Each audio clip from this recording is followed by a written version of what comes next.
Before we begin tonight's journey into one of the most persistent, unexplained phenomena in American history, I want to ask a small favour. If you're enjoying this content, please consider using your hype points on this video. It helps the channel more than you could possibly know and allows us to keep bringing you these stories week after week. If you're listening on Spotify, leaving a review truly makes a massive difference in helping others discover this content. And if you feel like it, drop a comment letting us know what time it is where you are and where in the world you're tuning in from. We absolutely love seeing where everyone is listening from, whether you're winding down for the night in Australia, catching this during your commute in London, or listening from a late shift in Tokyo. The global community we're building here is something truly special. If you enjoy what we do here, subscribing means the world to us. It's free, takes just a second, and ensures you never miss a story. Before we dive in, I want to give a huge thank you to Jeff Anon for suggesting this topic. This is one of those stories that's been hiding in plain sight for over a century, and it's about time we examined it closely. The Marfa lights represent something rare in the world of unexplained phenomena, a mystery with documented witnesses spanning 3 different centuries, consistent behavioural patterns, and absolutely no satisfying explanation despite serious scientific inquiry. Now, let's begin. The lights older than the highway, long before paved roads carved their way through the Texas desert, long before car headlights swept across the darkness, long before electric grids hummed with power or aircraft crossed the night sky. Lights were already moving out there, silent, unexplained, persistent. Near the small town of Marfa in West Texas, something appears in the darkness that has refused every explanation offered to it for more than 140 years. These are not distant city lights reflecting off low clouds. They are not reflections or mirages in any conventional sense. They are not swamp gas, ball lightning, or St. Elmo's fire. They are the Marfa lights, and they have been witnessed by ranchers, soldiers, railroad workers, scientists, law enforcement officers, and skeptics alike. The question is not whether the lights exist. Too many people have seen them. Too many reports align across decades and generations. Too many photographs and videos have captured something, even if those images raise more questions than they answer. The question is what they are, where they come from, why they appear in this specific location, and why after more than a century of scientific inquiry, technological advancement and determined investigation, we still have no definitive answer. Marfa sits in the high desert of West Texas, roughly 60 miles north of the Mexican border. The elevation here is nearly 5,000 feet, placing the town in a landscape that feels simultaneously vast and intimate. The sky stretches forever, unbroken by trees or tall buildings. At night the darkness is absolute, the kind of darkness that existed before humanity learned to push it back with artificial light. The stars here are so bright they cast shadows. The Milky Way arches overhead like a river of light. This is important context. In a place this dark, any light stands out. Local residents know their landscape intimately. They know which lights belong to distant ranches, which are vehicles on far-off roads, which are towers or communication equipment. When something appears that does not fit these categories, they notice, and they have been noticing for a very long time. If these lights existed before modern technology, before highways and electric grids, before aircraft and communication towers, before any of the infrastructure we might use to explain them away, then what exactly are we seeing? What force, natural or otherwise, has been creating luminous phenomena in the West Texas desert since before the Civil War? This is not a story about a single sighting that spawned legends. This is not about rumours or tall tales passed down through generations and embellished with each retelling. This is about a documented, ongoing phenomenon that continues to this day. People can visit Marfa tonight, stand at the official viewing area, and potentially witness the same thing that a young ranch foreman named Robert Reed Ellison witnessed in 1883. The persistence is what makes it unsettling. Mysteries that appear once and vanish can be dismissed, rationalised, forgotten. But mysteries that return, that occupy the same space year after year, decade after decade, century after century, demand our attention. They force us to confront the limits of our understanding and acknowledge that despite all our advances in science and technology, some things still refuse to be explained. Chapter 1. The first recorded witnesses. Year was 1883. The American Civil War had ended less than 20 years earlier. The frontier was still being settled. Texas, vast and largely empty, was a place where ranching defined the economy and the culture. Towns were few and far between, connected by rough trails that turned to mud in rain and dust in drought. The night sky was darker than most people living today can possibly imagine, unmarred by light pollution or the glow of distant cities. Robert Reed Ellison was 25 years old, a young ranch foreman working for the Macho Land and Cattle Company near what would eventually become the town of Marfa. He was a practical man, born to frontier life, accustomed to hard work and long hours. His job required him to spend days on horseback, managing cattle across thousands of acres of open range, ensuring the herd was healthy and accounted for, watching for predators and thieves. Ellison was not prone to flights of fancy. His survival and livelihood depended on clear thinking and accurate observation. In the desert, mistaking a shadow for a threat or a landmark for something else could be fatal. Men like Ellison learned to trust their eyes and their judgment. On a clear night in spring of 1883, Ellison was riding the perimeter of the ranch property.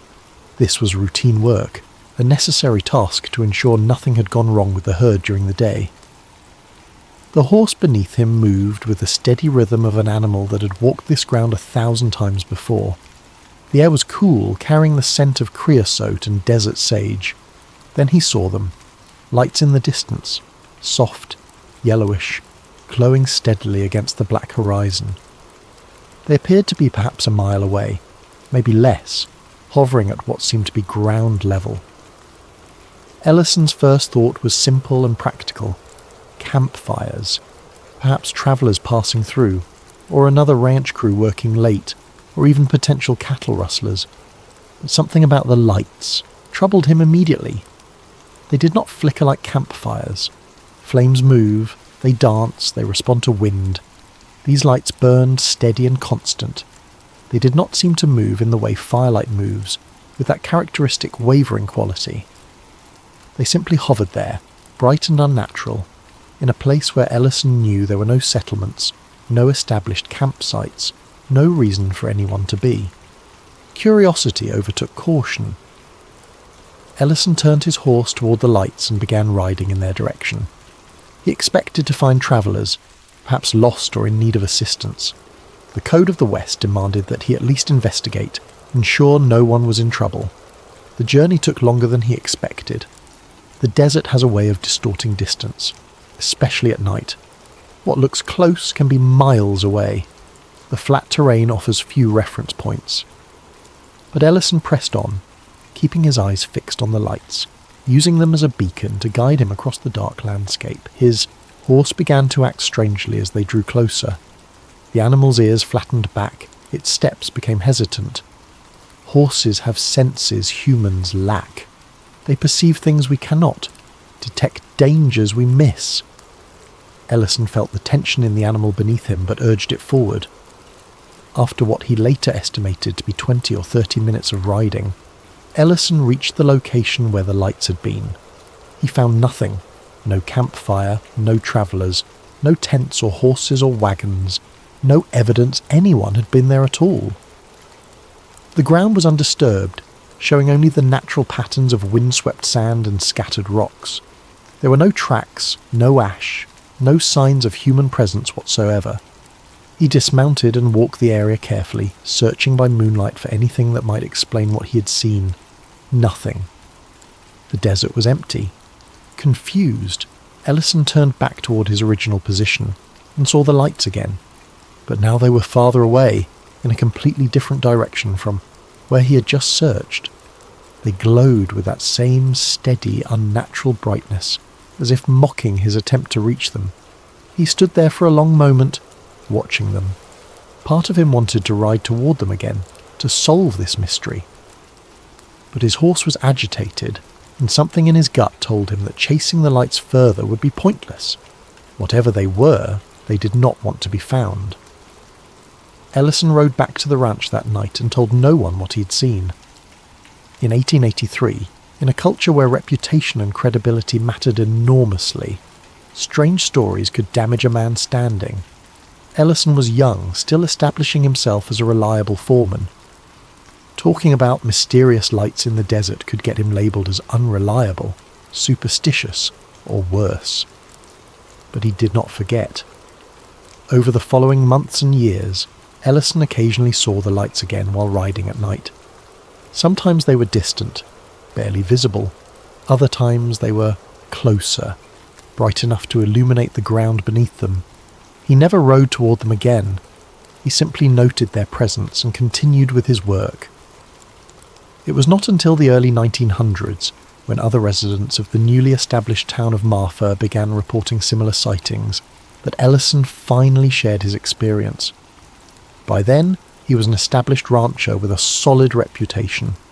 His testimony carried weight. When he described what he had seen in 1883, people listened. His account became the first documented witness testimony of the Marfa lights, recorded in local newspapers and county records. But Ellison himself believed the phenomenon was older than his sighting. He had spoken with elderly Mexican ranchers who claimed their fathers and grandfathers had seen the lights. Apache elders told stories of spirit lights that danced in the desert, long before white settlers arrived. What troubled Ellison most, even decades after that first sighting, was the behaviour of the lights. They had appeared, drawn him in, and vanished the moment he came close. Then they had reappeared elsewhere as if demonstrating that they controlled the encounter, not him. It was as if they were aware of him, as if they knew he was coming and moved deliberately to stay out of reach. In interviews late in his life, Ellison maintained that he had no explanation for what he had seen. He rejected the idea that they were campfires or lanterns, because he had found no evidence of human presence. He rejected the idea that they were natural gas vents or mineral phosphorescence, because their movements were too deliberate. He died in 1933, 50 years after his first sighting, having never received a satisfying answer to what he had witnessed in the desert that night. His testimony stands as the first documented account in an ongoing phenomenon that continues to this day. Chapter 2. A pattern. Emerges over the following decades, the reports multiplied. Ranchers, railroad workers, miners, and law enforcement officers all reported seeing the lights. The descriptions were remarkably consistent, despite coming from people who had never spoken to one another, who lived years or even decades apart, and who had no reason to coordinate their stories. The lights appeared after sunset, usually in the hours between dusk and midnight, though occasionally witnesses reported seeing them in the early morning hours before dawn. They hovered above the ground, sometimes low enough that witnesses estimated them to be at eye level, sometimes higher, appearing to float hundreds of feet in the air. They glowed in colours ranging from white to yellow to orange to red, occasionally shifting between hues as witnesses watched. What made the lights particularly unsettling was their behaviour. They would split into multiple orbs, sometimes 2, sometimes 3 or more, sometimes as many as a dozen. These orbs would then move independently, floating horizontally across the desert or rising vertically into the air before descending again. They moved smoothly, without the jerking or bouncing motion one would expect from lanterns or torches carried by people. They did not bob or sway. They simply glided, as if freed from normal physical constraints, and critically, they were seen long before automobiles became common in the region. This fact cannot be overstated. The earliest widespread reports date back to the late 1800s and early 1900s, when cars were rare novelties owned only by the very wealthy, when highways did not exist, when West Texas was still frontier country, where horses and wagons were the primary means of transportation. The town of Marfa was not officially established until 1883, the same year as Ellison's sighting. The railroad reached the area in 1881, bringing workers and their families to the region. These railroad employees provided some of the most detailed, early accounts of the lights. A conductor named James Mitchell reported in 1897 that he had seen the lights on multiple occasions, while running the evening route from Alpine to Marfa. He described them as glowing orbs that appeared alongside the tracks, keeping pace with the train for several minutes before veering off into the desert. Mitchell noted that passengers would often point out the lights, asking him what they were. He had no answer to give them.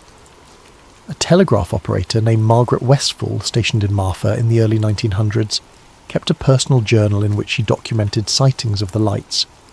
Her entries, preserved in the County Historical Society archives, provide valuable insights into the frequency and behaviour of the phenomenon during that era. One entry from 1904 reads, "Saw the lights again tonight, 3 of them, moving east to west along the southern horizon. They appeared around 8 o'clock and remained visible for nearly an hour. Thomas came to the office to see them as well. He attempted to ride toward them but returned after 20 minutes, saying they vanished as he approached. We were at a loss to explain what causes them." Another entry from 1907 notes, "The lights performed their strangest display yet. One large orb appeared, then split into 5 smaller ones. These smaller lights arranged themselves in a perfect line, hovered for perhaps 10 minutes, then merged back into a single orb before vanishing. I have lived in many places and seen many strange things, but nothing quite like this." Law enforcement officers who patrolled the remote stretches of road in the early 20th century reported the lights with a mixture of curiosity and frustration. Sheriff Tom Cowan, who served Presidio County from 1910 to 1924, kept official records of unusual incidents in his jurisdiction. Among reports of cattle theft, disputes, and occasional violence, he documented multiple sightings of unexplained lights. In a report from 1913, Sheriff Cowan wrote, "Received multiple reports of lights seen south of town. Investigated personally with Deputy Harrison. We observed the lights from the road for approximately 45 minutes. They appeared to be 3 separate sources of light, moving independently.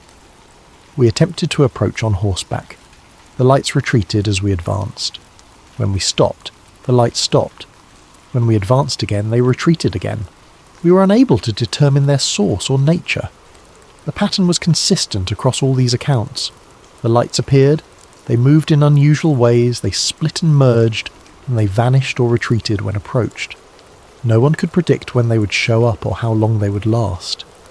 Some nights brought vivid, active displays that lasted for hours. Other nights brought nothing at all, despite ideal viewing conditions. The inconsistency became part of the mystery. If the lights were a natural phenomenon tied to predictable atmospheric conditions, they should appear more regularly. Certain weather patterns, certain temperatures, certain humidity levels should trigger them reliably. But no such correlation was ever found. The lights appeared in clear weather and overcast weather. They appeared in summer and winter. They appeared when the air was dry and when it was humid. If they were man-made, someone should have been able to track their source. In a region as sparsely populated as West Texas, with few settlements and fewer still with the resources to create mysterious lights, identifying the responsible party should have been straightforward. But no hoaxer was ever caught. No equipment was ever found. No person ever came forward to claim responsibility. The lights simply appeared, performed their strange aerial ballet, and vanished without explanation. By the 1920s, the phenomenon had become well known throughout the Yaw region. Ranching families who had lived in the area for generations spoke of the lights as part of the landscape, something as natural and expected as thunderstorms or dust devils, if considerably more mysterious. One rancher named William Bates, whose family had operated a cattle ranch south of Marfa since the 1870s, gave an interview to a regional newspaper in 1926. He said, "My father saw those lights. My grandfather saw them. I've seen them myself more times than I can count. We don't know what they are. Sometimes I think they're some kind of natural fire, gas coming up from the ground maybe. Other times I watch them move and split apart and come back together, and I know that's not any kind of gas. Whatever they are, they've been here longer than we have, and they'll probably be here long after we're gone." This perspective was common among long-time residents. The lights were mysterious, but they were also familiar. They did not harm anyone. They did not damage property. They simply appeared and disappeared, a permanent mystery in a landscape full of harsh realities and practical concerns. But as the 20th century progressed, and Marfa grew from a tiny railroad stop into an established town, more people began paying attention to the lights, and with that attention came the inevitable search for explanations. Chapter 3: The Town Takes Notice. By the early 1900s, the lights had become part of local legend. The town of Marfa, still small and isolated, began to embrace the mystery in the way frontier communities often embrace the peculiarities of their region. The lights were talked about in the general store, discussed at church socials, debated in the town's single saloon. Families began making it a tradition to watch for the lights on clear nights. Parents would take their children out to areas with good visibility, pointing toward the southern horizon, telling them the stories passed down through generations. The lights were not feared exactly, but they were respected. People understood that whatever they were witnessing was beyond normal explanation, and there was something appropriate about maintaining a certain distance, both physical and emotional. Visitors began arriving in small numbers, drawn by rumours of the phenomenon. Some came as skeptics, expecting to quickly debunk the stories and prove that frontier folk were prone to exaggeration. Others came as believers, hoping to witness something unexplainable, seeking confirmation that the world held mysteries science could not yet penetrate. Both groups left with more questions than answers. The town responded by informally designating certain areas as good viewing locations. The most popular was a stretch of land along the road leading south from town, where the terrain offered unobstructed views of the desert and distant mountains. On clear nights, small groups would gather there, families spreading blankets on the ground, couples sitting in truck beds, individuals standing alone with binoculars trained on the darkness. Some nights nothing appeared. The desert remained dark and still. People would wait for hours, scanning the horizon, seeing only stars and the occasional light from a distant ranch. They would return home disappointed, wondering if the whole thing was just folklore, stories embellished over time until they bore little resemblance to whatever mundane reality had inspired them. Other nights, the lights performed. A local schoolteacher named Elizabeth Hartley kept a detailed journal of her experiences watching for the lights between 1928 and 1945. Her writings, preserved by her descendants and eventually donated to the Marfa Historical Society, provide valuable insight into both the phenomenon itself and the community's relationship with it. One entry from June of 1930 reads, "Took my students out to watch for the lights this evening as several had never seen them. We waited from sunset until nearly 10 o'clock. Just as some of the children were becoming restless and suggesting we give up, the lights appeared. 2 orbs, bright orange in colour, rising from the southern horizon. The children gasped. Even I, who have seen them many times, felt that familiar sense of wonder and unease. The orbs hovered for perhaps 5 minutes, then began moving horizontally, travelling from east to west. As they moved, they left trails of light behind them, faint but visible. Then they simply vanished, as if someone had extinguished a lamp. The children asked me what causes them. I had to admit I did not know." Another entry from September of 1934 describes a more dramatic display. "The lights tonight were the most active I have ever witnessed. It began with a single large orb, white in colour, appearing low on the horizon. As we watched, it split into 3 separate lights. These 3 then split further, creating 9 distinct orbs. They arranged themselves in a triangular formation and remained that way for at least 20 minutes. Then, one by one, the outer lights began to fade, leaving only the 3 original orbs. These merged back into a single light, which grew brighter, then dimmed and vanished. The entire display lasted nearly an hour. Several other families were watching with us, and we all saw the same thing. I cannot imagine any natural or man-made explanation for such behaviour. The consistency of these accounts across multiple witnesses is significant. People watching from the same location at the same time all reported seeing the same movements, the same colours, the same patterns. This rules out individual hallucination or misperception. Whatever the lights were, they were physically present, emitting real photons that could be seen by anyone with a clear view. The town's newspaper, the Marfa Sentinel, began covering the phenomenon more regularly in the 1930s. Articles described recent sightings, interviewed witnesses, and proposed various theories. The editor, a man named Harold Peterson, took the lights seriously, treating them as a legitimate mystery, worthy of investigation rather than as frontier superstition or entertainment. One editorial from 1936 argued, "The lights that appear south of our town have been witnessed by too many reliable citizens to be dismissed as myth or exaggeration. Ranchers, lawmen, teachers, merchants, and travellers have all reported seeing them. The consistency of these reports spanning decades suggests a real phenomenon requiring serious scientific inquiry. We call upon the State University to send researchers to investigate. Our community deserves answers." No researchers came, at least not in the 1930s. The Great Depression had more immediate concerns occupying the attention of academic institutions and government agencies. Remote lights in the West Texas desert were not a priority when unemployment was at record levels and the Dust Bowl was destroying farms across the plains. But the lights did not need official recognition to continue. They appeared when they appeared, indifferent to human attention or lack thereof. Local law began to develop around the phenomenon. Some claim the lights appeared more frequently during certain phases of the moon, though careful record-keeping by amateur observers like Elizabeth Hartley failed to confirm any correlation. Others claimed the lights were more active during summer months, though again detailed records showed sightings occurred year-round with no clear seasonal pattern. A few individuals claimed to have discovered patterns that allowed them to predict when the lights would appear. One rancher insisted the lights always appeared 3 days after heavy rain. Another claimed they appeared only when the temperature dropped below a certain threshold at night. But none of these prediction methods proved reliable when tested by others. The truth was simple. No one could predict when the lights would appear. They followed no discernible schedule. They obeyed no known rules. They simply were, appearing and vanishing according to logic unknown to human observers. This unpredictability became part of the experience. The lights did not perform on command. They appeared when they wanted to, and they vanished just as unpredictably.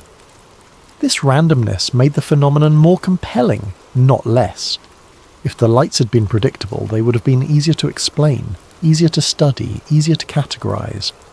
But their sporadic appearances suggested something more complex was at work, something that resisted easy analysis. The town's relationship with the lights became symbiotic. The mystery brought attention and a small amount of tourism, important for a community struggling through the Depression years. But the people of Marfa were not manufacturing a hoax or exaggerating for economic benefit. They genuinely did not know what the lights were, and most residents had seen them personally multiple times. The phenomenon was real, even if its cause remained unknown. By the 1940s, the Marfa lights had become part of the town's identity. Residents spoke of them with a mixture of pride and genuine curiosity. They were something unique to this place, a mystery that belonged to them, and unlike many mysteries, these lights could still be witnessed.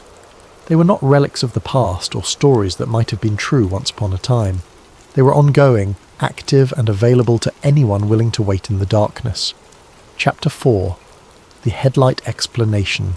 As the 20th century progressed and scientific inquiry became more rigorous and widespread, researchers began searching for rational explanations for the Marfa lights. The most popular theory, and the one still cited by skeptics today, is that the lights are refracted car headlights from distant highways. The theory, first proposed seriously in the 1960s, goes like this. Under certain atmospheric conditions, light from vehicles travelling on Highway 67, which runs south of Marfa, can be refracted and reflected through layers of air with different temperatures and densities. This creates a mirage effect, making distant headlights appear as floating orbs of light hovering above the desert, rather than moving along the ground. The scientific principle underlying this explanation is well established. Atmospheric refraction occurs when light passes through air layers of different temperatures. Hot air near the ground and cooler air above create a refractive boundary that can bend light rays, causing them to curve and creating optical illusions.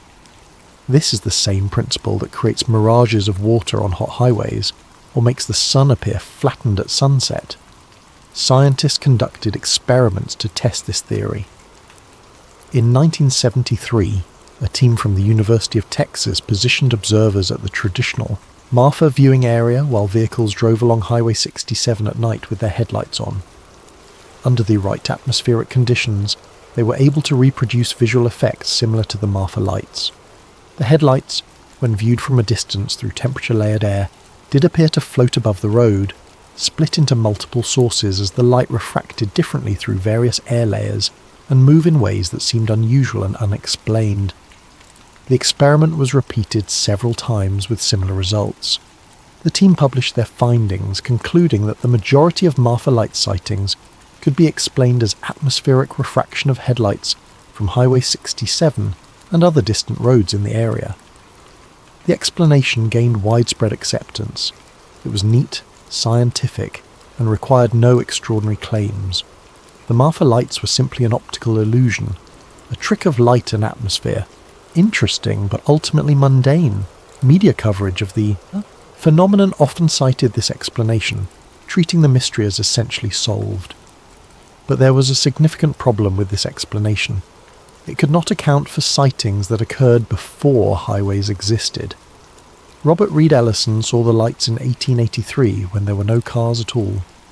Highway 67 was not constructed until the 1920s. Numerous ranchers and settlers reported the lights throughout the late 1800s and early 1900s, long before automobile traffic in the region was common enough to create the sustained light sources required for atmospheric refraction to produce visible effects. Railroad workers saw the lights from trains crossing the region in the 1880s and 90s, decades before Highway 67 existed. Telegraph operators documented sightings in the early 1900s. Sheriff Cowan and his deputies observed the lights in 1913 from locations that could not have provided views of any roads with vehicle traffic. If the lights are refracted car headlights, how do we explain sightings from 1883? How do we account for reports that predate modern transportation by 30, 40, or 50 years? How do we address the fact that the behavioural patterns described in early reports, the splitting, merging, hovering and reactive movement, match exactly what witnesses report today? Proponents of the headlight theory have proposed several responses to these questions. Some argue that earlier sightings may have been misidentifications of other phenomena, campfires, lanterns carried by travellers, perhaps even ball lightning or other rare natural electrical phenomena. They suggest that once cars arrived and atmospheric refraction of headlights became the dominant cause of light sightings, the earlier reports simply became conflated with the modern phenomenon. The name Marfa lights came to encompass both the historical mystery and the contemporary optical illusion, even though they may not be the same thing. Others suggest that the historical reports are unreliable. Memories fade, stories get embellished, and the human tendency to create patterns and narratives from ambiguous experiences means that early witnesses may have seen ordinary things and interpreted them as extraordinary. Without photographic evidence or scientific instruments to measure what the early witnesses saw, we cannot be certain their experiences match what people see today. But these counter-arguments require dismissing a century of consistent testimony. They require assuming that settlers, ranchers, railroad workers, law enforcement officers, teachers, and ordinary citizens across multiple generations all misidentified common light sources in the exact same way, reporting identical behavioural patterns despite having no contact with one another. They require ignoring the fact that people who lived in the desert, whose livelihoods depended on accurate observation and understanding of their environment, somehow consistently mistook campfires for mysterious floating lights, even though they were intimately familiar with what campfires looked like. They require believing that frontier people, many of whom were skeptical and practical by necessity, were somehow less capable of distinguishing between ordinary and extraordinary phenomena than modern observers. The historical record also shows that witnesses explicitly ruled out common explanations.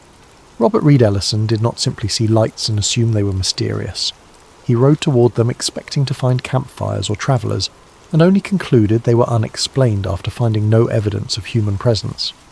Sheriff Cowan and his deputies attempted to approach the lights specifically to determine their source, and noted in official reports that the lights appeared to deliberately retreat, a behaviour inconsistent with stationary campfires or distant vehicle headlights. The Headlight explanation works for some sightings. It may even explain the majority of recent sightings, particularly those that occur when atmospheric conditions are right for refraction, and when traffic on Highway 67 is steady. No serious researcher denies that some percentage of modern Marfa light sightings are explained by this phenomenon, but it does not work for all sightings, and it certainly does not work for the historical record. There were lights before there were headlights. There were sightings before there were highways. Unless we are willing to dismiss all pre-automobile reports as misidentifications or fabrications, we must acknowledge that the headlight explanation, while valid for some cases, does not close the book on the Marfa lights. This is where the conspiracy angle begins to take shape. If a simple, scientific explanation exists, but fails to account for crucial historical evidence, what are we missing? What are we being asked to overlook? Why has the headlight explanation been so widely promoted and accepted despite its obvious gaps? One possibility is that the headlight explanation serves a useful purpose for those who prefer mysteries to remain unsolved but not actively investigated. If the public believes the lights have been explained, there is less pressure for serious scientific research. If the phenomenon is dismissed as an optical illusion, funding agencies have no reason to allocate resources to studying it. If we accept that the mystery is solved, we stop asking difficult questions. But for anyone who examines the historical evidence carefully, the headlight explanation raises as many questions as it answers.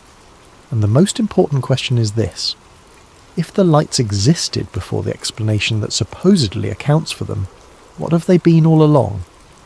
Chapter 5. The Military Interest. During the mid-20th century, military activity across Texas increased dramatically. The state's vast open spaces, sparse population, and favourable weather made it ideal for military installations, training facilities, and weapons testing. The period from the 1940s through the 1970s saw the establishment of numerous air bases, radar stations, and classified facilities across West Texas. Fort Bliss, located near El Paso, became one of the largest military installations in the United States.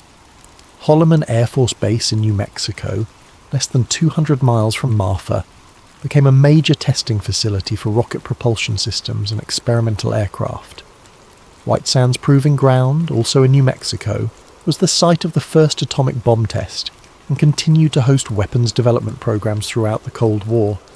The military presence in the region was significant and growing, and some local residents began noticing changes in the behaviour of the Marfa lights during this period.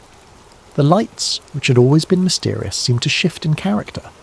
Witnesses reported that they appeared lower to the ground than in previous decades. Their movements became more controlled, less erratic.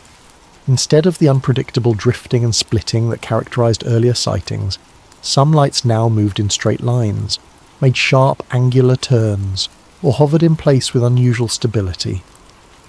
One account from 1952 describes lights that appeared to fly in formation, maintaining precise distances from one another as they moved across the desert.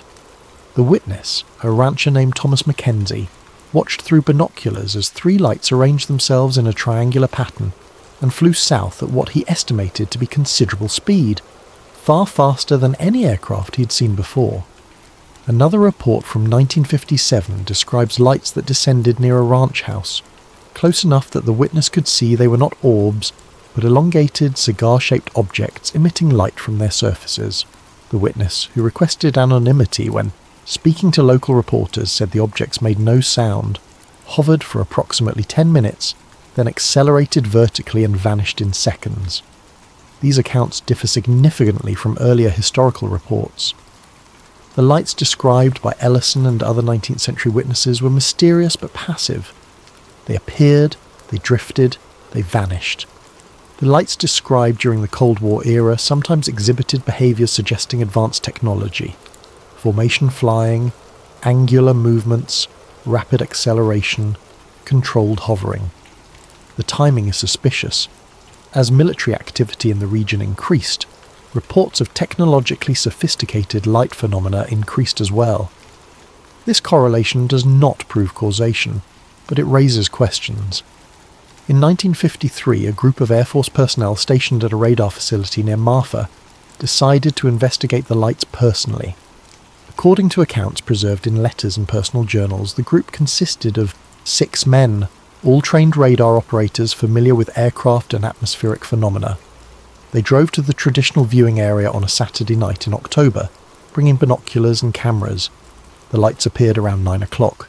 The airmen watched as multiple orbs rose from the southern horizon, glowing orange-red.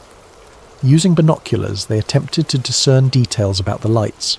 One airman, whose letter to his wife was later made public by his family, wrote, "We expected to see headlights, or maybe searchlights from some facility. What we saw was nothing like that. The lights were self-luminous like heated metal. They moved independently, rising and falling, splitting apart and merging back together. We watched for nearly 2 hours. None of us could explain what we were seeing."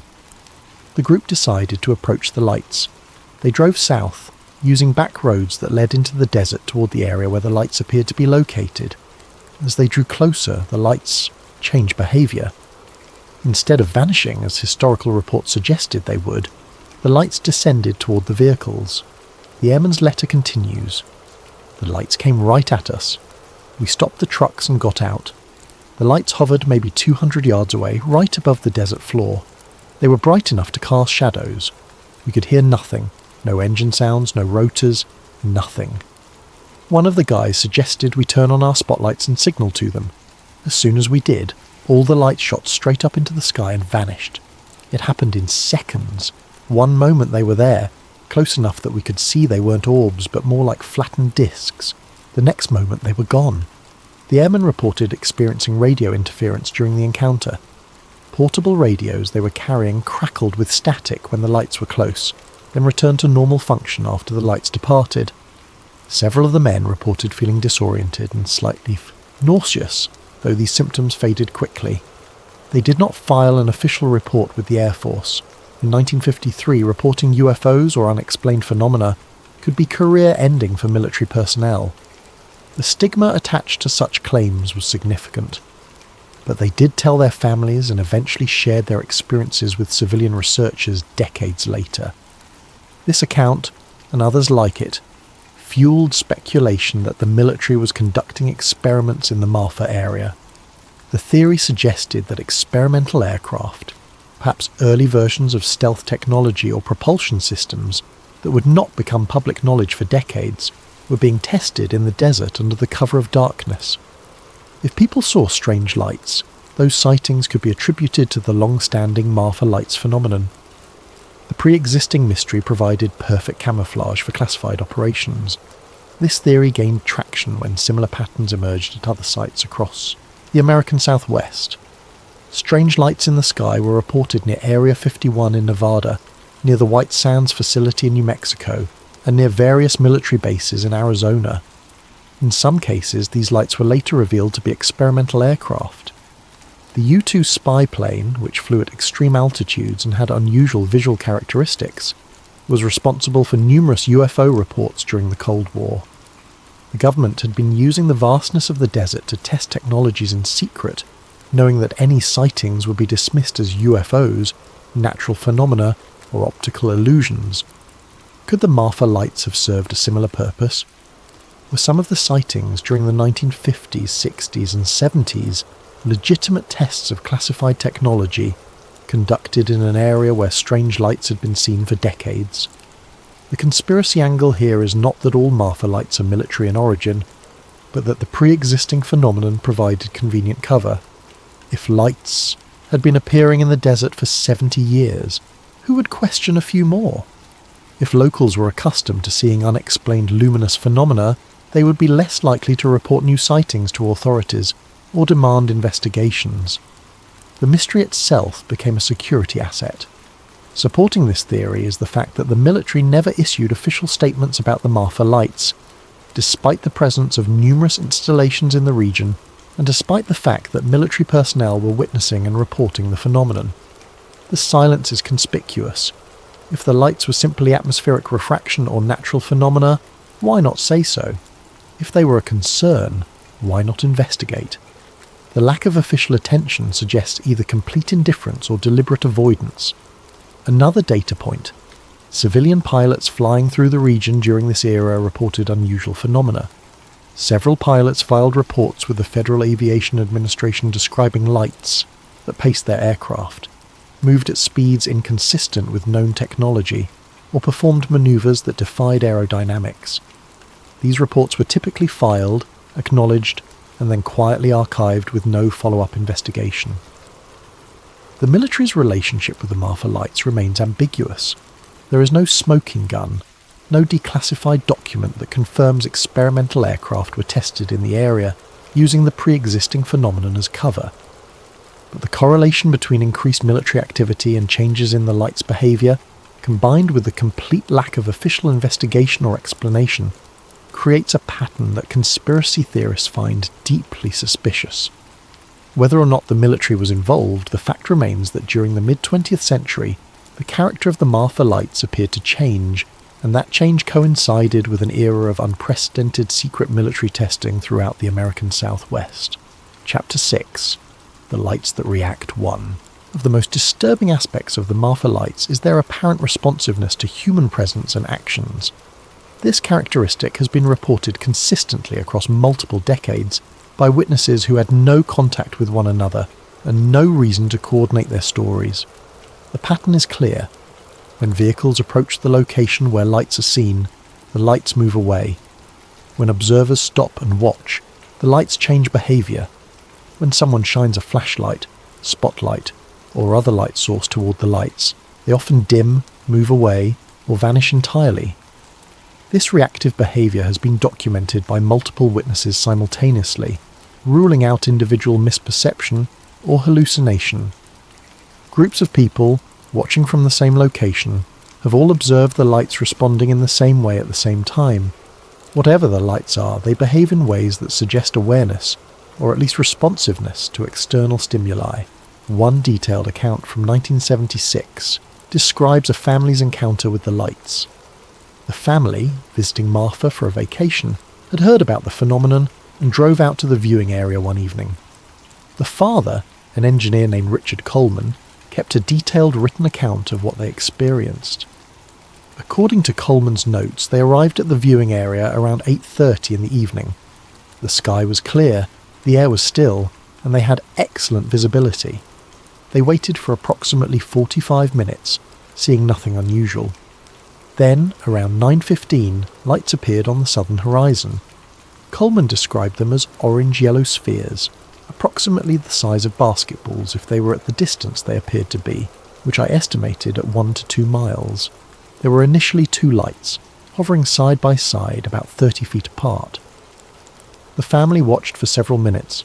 The lights remained stationary, glowing steadily. Then Coleman's teenage son suggested they try to get closer for a better look. They got back in their car and began driving south on a dirt road that led in the direction of the lights. As they drove, the lights moved. They began retreating as we advanced, Coleman wrote. They maintained what appeared to be a constant distance from us. When we accelerated, they moved faster. When we slowed down, they slowed down. It was as if they were aware of our presence and determined to stay out of reach. After driving for approximately 15 minutes, the family reached a point where the dirt road ended. They stopped the car and got out. The lights stopped moving and hovered in place about half a mile ahead, or so Coleman estimated. Coleman had brought a flashlight. On impulse, he pointed it toward the lights and flashed it 3 times. The lights immediately responded. They flashed 3 times in return, mimicking his signal. Startled, Coleman flashed 5 times. The lights flashed 5 times back. At this point, Coleman wrote, I felt genuine fear. These were not headlights or reflections. They were responding to us in real time, demonstrating awareness and intelligence. I called to my family to get back in the car. As we did, the lights split into 4 separate orbs, arranged themselves in a diamond formation, and then shot straight up into the sky at incredible speed. Within seconds, they were gone. The family returned to town shaken. Coleman later attempted to report the experience to local authorities, but was told that many people had seen the lights and there was nothing to investigate. He contacted the Air Force, thinking that if the lights were some kind of aircraft, the military should know about them. He received a polite letter thanking him for his report and assuring him that the matter would be looked into. He never heard anything further. Coleman's account is notable for several reasons. First, he was a trained engineer, accustomed to making precise observations and measurements. His description includes specific details about time, distance, and behaviour that suggest careful attention rather than exaggeration or fantasy. Second, his entire family witnessed the same events, providing multiple corroborating witnesses. Third, the light's response to his flashlight signals suggests not just awareness, but interactive capability, as if they were being controlled by something capable of recognising and mimicking patterns. This type of interactive behaviour has been reported multiple times. In 1989, a group of college students visiting Marfa attempted an experiment. They brought powerful spotlights and laser pointers, planning to see if they could interact with the lights. When lights appeared, they shined their spotlights directly at them. The lights immediately dimmed and moved away. When the students turned off their spotlights, the lights returned to their previous brightness and position. The students repeated this several times with consistent results. One member of the group later described the experience to a regional newspaper. It felt like we were playing with something intelligent. The lights weren't just moving randomly. They were responding to what we were doing in ways that seemed deliberate and purposeful. Another account from 2003 describes a couple who encountered the lights while driving at night on a remote highway south of Marfa. The lights appeared in front of their vehicle, hovering directly over the road. The driver slowed down, uncertain what to do.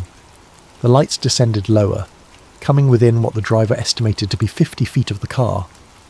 The passenger reported feeling an overwhelming sense of unease, describing it as primal fear, the kind of fear you feel when you're being watched by a predator.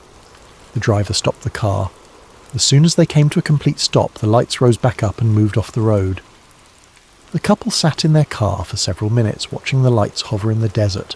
When they started driving again, the lights paced the vehicle for approximately 2 miles before veering off and disappearing. These accounts of reactive, seemingly intelligent behaviour cannot be easily explained by the atmospheric refraction theory. Refracted headlights do not respond to flashlight signals. Optical illusions do not change behaviour based on observer actions. If the lights were purely natural phenomena, or distant vehicle lights distorted by atmospheric conditions, they should not demonstrate any awareness of observers whatsoever. Skeptics argue that this apparent responsiveness is coincidental or misperceived. The lights may have been moving independently according to atmospheric conditions or other factors, and observers simply interpreted those movements as reactions. Human perception is pattern-seeking, and we often see intention and awareness where none actually exists. We anthropomorphize things, attributing human-like qualities to natural phenomena, but the sheer number of reports describing the same behaviour patterns makes coincidence difficult to accept. When multiple witnesses, separated by decades and unaware of each other's experiences, all describe lights that move away when approached, respond to light signals, and demonstrate apparent awareness of human presence, there is a pattern worth examining seriously. The conspiracy framing here is both simple and profoundly unsettling. Illusions do not react. Reflections do not demonstrate awareness. Atmospheric phenomena do not respond to stimuli. If the lights are responding to human presence in consistent, repeatable ways, then something with agency is involved. Whether that agency is natural intelligence we do not understand, artificial intelligence from human-made technology, or something else entirely remains an open question. But the evidence suggests the lights are not passive phenomena. They interact. They respond. They demonstrate behaviours that suggest purpose and awareness, and that makes them far more mysterious than any atmospheric explanation can account for. Chapter 7. Scientific Studies That End. Without conclusions, over the years, multiple universities, research institutions and independent scientists have attempted to study the Marfa lights using modern instruments and scientific methodology. Cameras, spectrometers, electromagnetic sensors, infrared detectors, radar systems and other sophisticated equipment have been deployed to the Marfa region to capture data during sightings and determine once and for all what causes this persistent phenomenon. The results have been frustratingly, mysteriously inconclusive. The first serious scientific study was conducted in 1973 by a team from the University of Texas at Austin. The research group included physicists, atmospheric scientists, and engineers. They spent 3 weeks in Marfa, setting up monitoring equipment at the traditional viewing area and at several other locations around the region. Their goal was to document the lights when they appeared and gather enough data to determine their cause. During the 3-week period, the team observed lights on 9 separate occasions. They captured them on photographic film, recorded electromagnetic readings, and measured temperature gradients in the atmosphere during sightings. Analysis of the data revealed several interesting facts. First, the lights emitted light primarily in the visible spectrum, with no unusual signatures in ultraviolet or infrared ranges. Second, electromagnetic sensors detected slight fluctuations during some sightings, but these fluctuations were inconsistent and did not correlate clearly with the appearance or behaviour of the lights. Third, temperature measurements showed atmospheric layering that could theoretically cause light refraction, but the degree of refraction observed did not fully account for the apparent positions and movements of the lights. The team published their findings in a technical journal, concluding, "The Marfa lights represent a genuine optical phenomenon. However, our data do not support a single unified explanation. While atmospheric refraction may account for some observed lights, several incidents recorded during our study period demonstrated characteristics inconsistent with refraction alone. Further research with more advanced instrumentation is recommended." A second study was conducted in 1987 by researchers from Texas Tech University. This team brought more advanced equipment, including computer-controlled cameras that could automatically track moving lights and more sensitive electromagnetic sensors. They spent 4 weeks in the area during spring, chosen because local residents reported that spring and fall were the most active periods for light sightings. The 1987 study produced even more puzzling results. The team documented 13 separate incidents of unexplained lights. In 7 of those incidents, analysis suggested the lights could be explained by vehicle headlights refracted through atmospheric layers. But in 6 incidents, the lights demonstrated behaviours that the team could not explain using the refraction model. One incident in particular troubled the researchers. Multiple lights appeared and arranged themselves in a geometric pattern, a hexagon with 6 orbs evenly spaced. This formation held for approximately 8 minutes. Then the lights merged into a single bright orb that ascended vertically and vanished. The team's instruments showed no atmospheric conditions that would explain such behaviour. No vehicles were visible in the area where the lights appeared. Radar detected no aircraft. The lead researcher, a physicist named Dr. Thomas Harrington, was quoted in a newspaper interview. "We came to Marfa expecting to solve this mystery definitively. We brought the best equipment available and a team of trained observers. What we found was more complex than we anticipated. Some sightings fit known explanations, others do not. The phenomenon appears to have multiple causes, and we have not identified all of them." The 1987 study ended when funding ran out. The team had planned to continue their research for an additional 2 months, but the grant that supported their work was not renewed. No official reason was given for the funding withdrawal. A third major study was attempted in 1998 by an independent research group funded by private donors. This study aimed to use cutting-edge technology including infrared imaging systems, spectrographic analysis equipment, and computer modelling to analyse the lights in unprecedented detail. The group set up a permanent monitoring station on private land south of Marfa, with equipment running 24 hours a day. For 6 months, the station captured data continuously. During that period, the automated systems detected and recorded 23 incidents of unusual lights.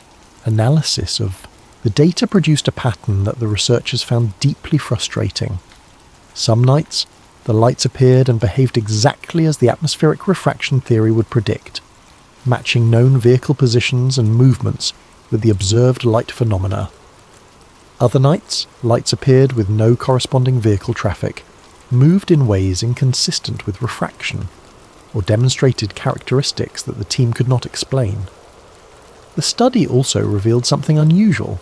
On nights when unexplained lights appeared, the electromagnetic readings were consistently different from nights when explainable lights appeared. The team detected low-frequency electromagnetic pulses correlated with the unexplained lights, pulses that did not occur during nights when the lights could be attributed to headlight refraction. These electromagnetic pulses were similar to those detected in geological areas experiencing tectonic stress. The team hypothesized that geological activity beneath the Marfa region might be generating electromagnetic fields, and these fields might be creating luminous effects through a process called earthquake lights or tectonic luminosity. But this explanation raised as many questions as it answered.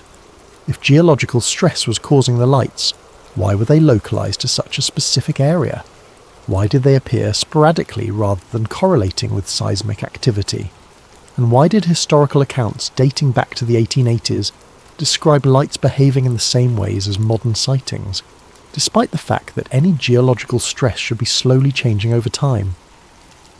The 1998 study concluded with a statement that echoes previous research. Our data confirm that the Marfa lights are real and observable.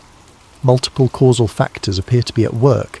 Some sightings are explained by atmospheric refraction of vehicle lights. Others may be caused by tectonic-related luminosity.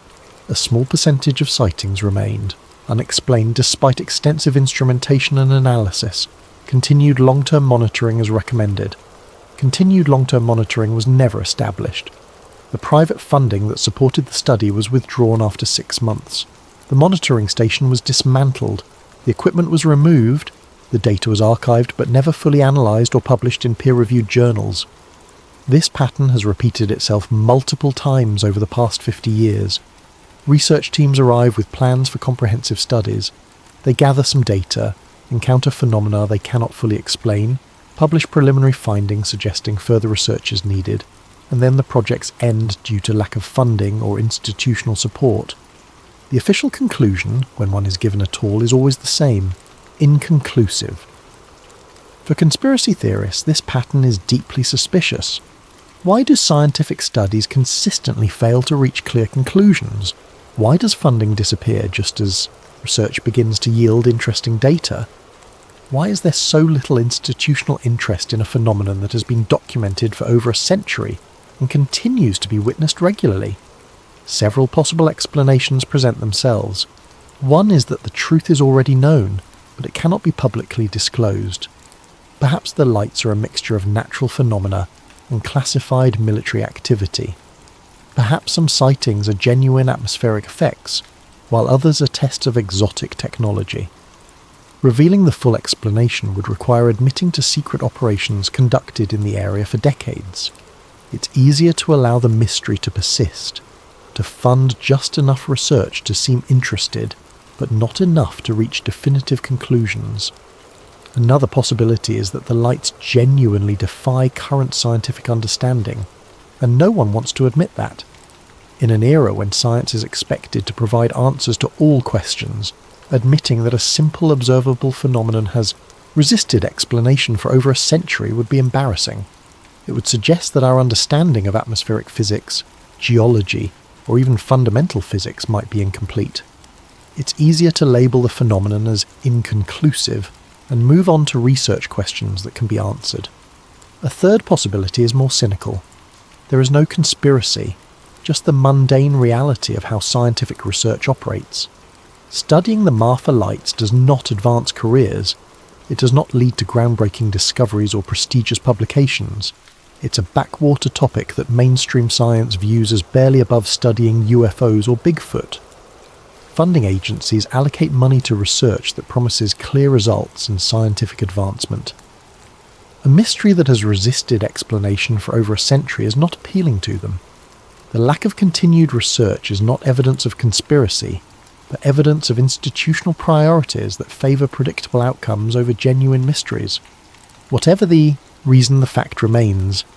Despite modern technology, sophisticated instruments, and multiple scientific studies spanning 50 years, the Marfa lights remain unexplained. Some sightings fit known causes, others do not, and the phenomenon continues, night after night, year after year, as persistent and mysterious as it was when Robert Reed Ellison first saw it in 1883. Chapter 8. The Interdimensional Theory. When conventional explanations fail repeatedly, when scientific studies end without definitive conclusions, when phenomena resist categorization, despite sophisticated technology and rigorous inquiry, alternative theories inevitably emerge. In the case of the Marfa lights, one of the most intriguing and most speculative theories is what researchers call the interdimensional hypothesis. This theory proposes that the Marfa region occupies a unique position in terms of physical reality, a location where the normal laws of physics behave slightly differently than they do elsewhere. Geological stress from tectonic activity, unusual mineral compositions in the bedrock, electromagnetic anomalies from underground structures, or some combination of these factors may create conditions that allow energy or matter from other dimensions to briefly manifest in our observable reality. The concept sounds like science fiction, but it draws on legitimate theoretical physics. Modern physics, particularly quantum mechanics and string theory, proposes the existence of additional dimensions beyond the three spatial dimensions, and one time dimension we experience directly. These additional dimensions are typically described as compactified or curled up, at scales too small to observe directly. But theoretical models suggest that under certain conditions, effects from these hidden dimensions might become visible, or at least detectable. The interdimensional theory of the Marfa lights suggests that the geological and electromagnetic conditions in this specific region of West Texas create a weak point or boundary zone where the barrier between dimensions becomes thin. Energy from elsewhere, perhaps from a parallel reality, or from dimensional structures we cannot normally perceive, briefly leaks through into our dimension, manifesting as visible light. According to this theory, the lights are not objects in the traditional sense. They are not spacecraft, not drones, not vehicles of any kind. They are not ball lightning or atmospheric plasma or refracted headlights. They are manifestations, brief intersections between our world and something else, moments when energy that exists primarily in dimensions we cannot access becomes visible to us. This would explain several puzzling aspects of the phenomenon. It would explain why the lights appear sporadically rather than on a predictable schedule. The conditions required for such an interdimensional opening would be rare and unpredictable, depending on complex interactions between geological, stress, electromagnetic fields, and perhaps factors we haven't identified. It would explain why the lights sometimes seem to react to observers. If they are manifestations of energy from dimensions where our physical laws don't fully apply, they might respond to electromagnetic fields generated by human technology, or even by human consciousness itself, in ways that seem intelligent, but are actually just following physical laws we don't understand. It would explain why the lights vanish when approached. They are not moving away in three-dimensional space. They are ceasing to manifest in our dimension, the conditions required for their appearance no longer being met once observers get too close or introduce electromagnetic interference from vehicles and equipment. It would explain why scientific instruments sometimes detect unusual electromagnetic readings during sightings, but cannot consistently replicate results. The phenomenon itself is not stable or permanent. Each manifestation may be slightly different depending on the precise configuration of geological, electromagnetic, and perhaps other factors at that specific moment. Most importantly, the interdimensional theory explains why the lights are geographically localized. They appear in the Marfa region because the conditions required for manifestation exist specifically there. The unique combination of geology, electromagnetic characteristics, and perhaps other factors has created a location where the dimensional boundary is consistently weak enough for energy from elsewhere to occasionally break through. Proponents of this theory point to similar phenomena reported worldwide. In Norway, the Hessdalen lights have been documented and studied for decades, exhibiting behaviour strikingly similar to the Marfa lights. The Norwegian government has funded long-term research into the Hessdalen phenomenon, establishing a permanent monitoring station that has been operating since the 1980s. The data gathered, there shows unexplained lights that appear sporadically, move in unusual ways, and resist conventional explanation.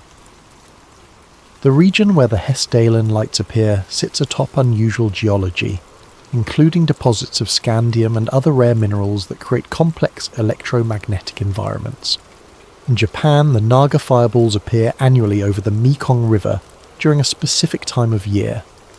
These luminous spheres rise from the water and ascend into the sky, witnessed by thousands of people.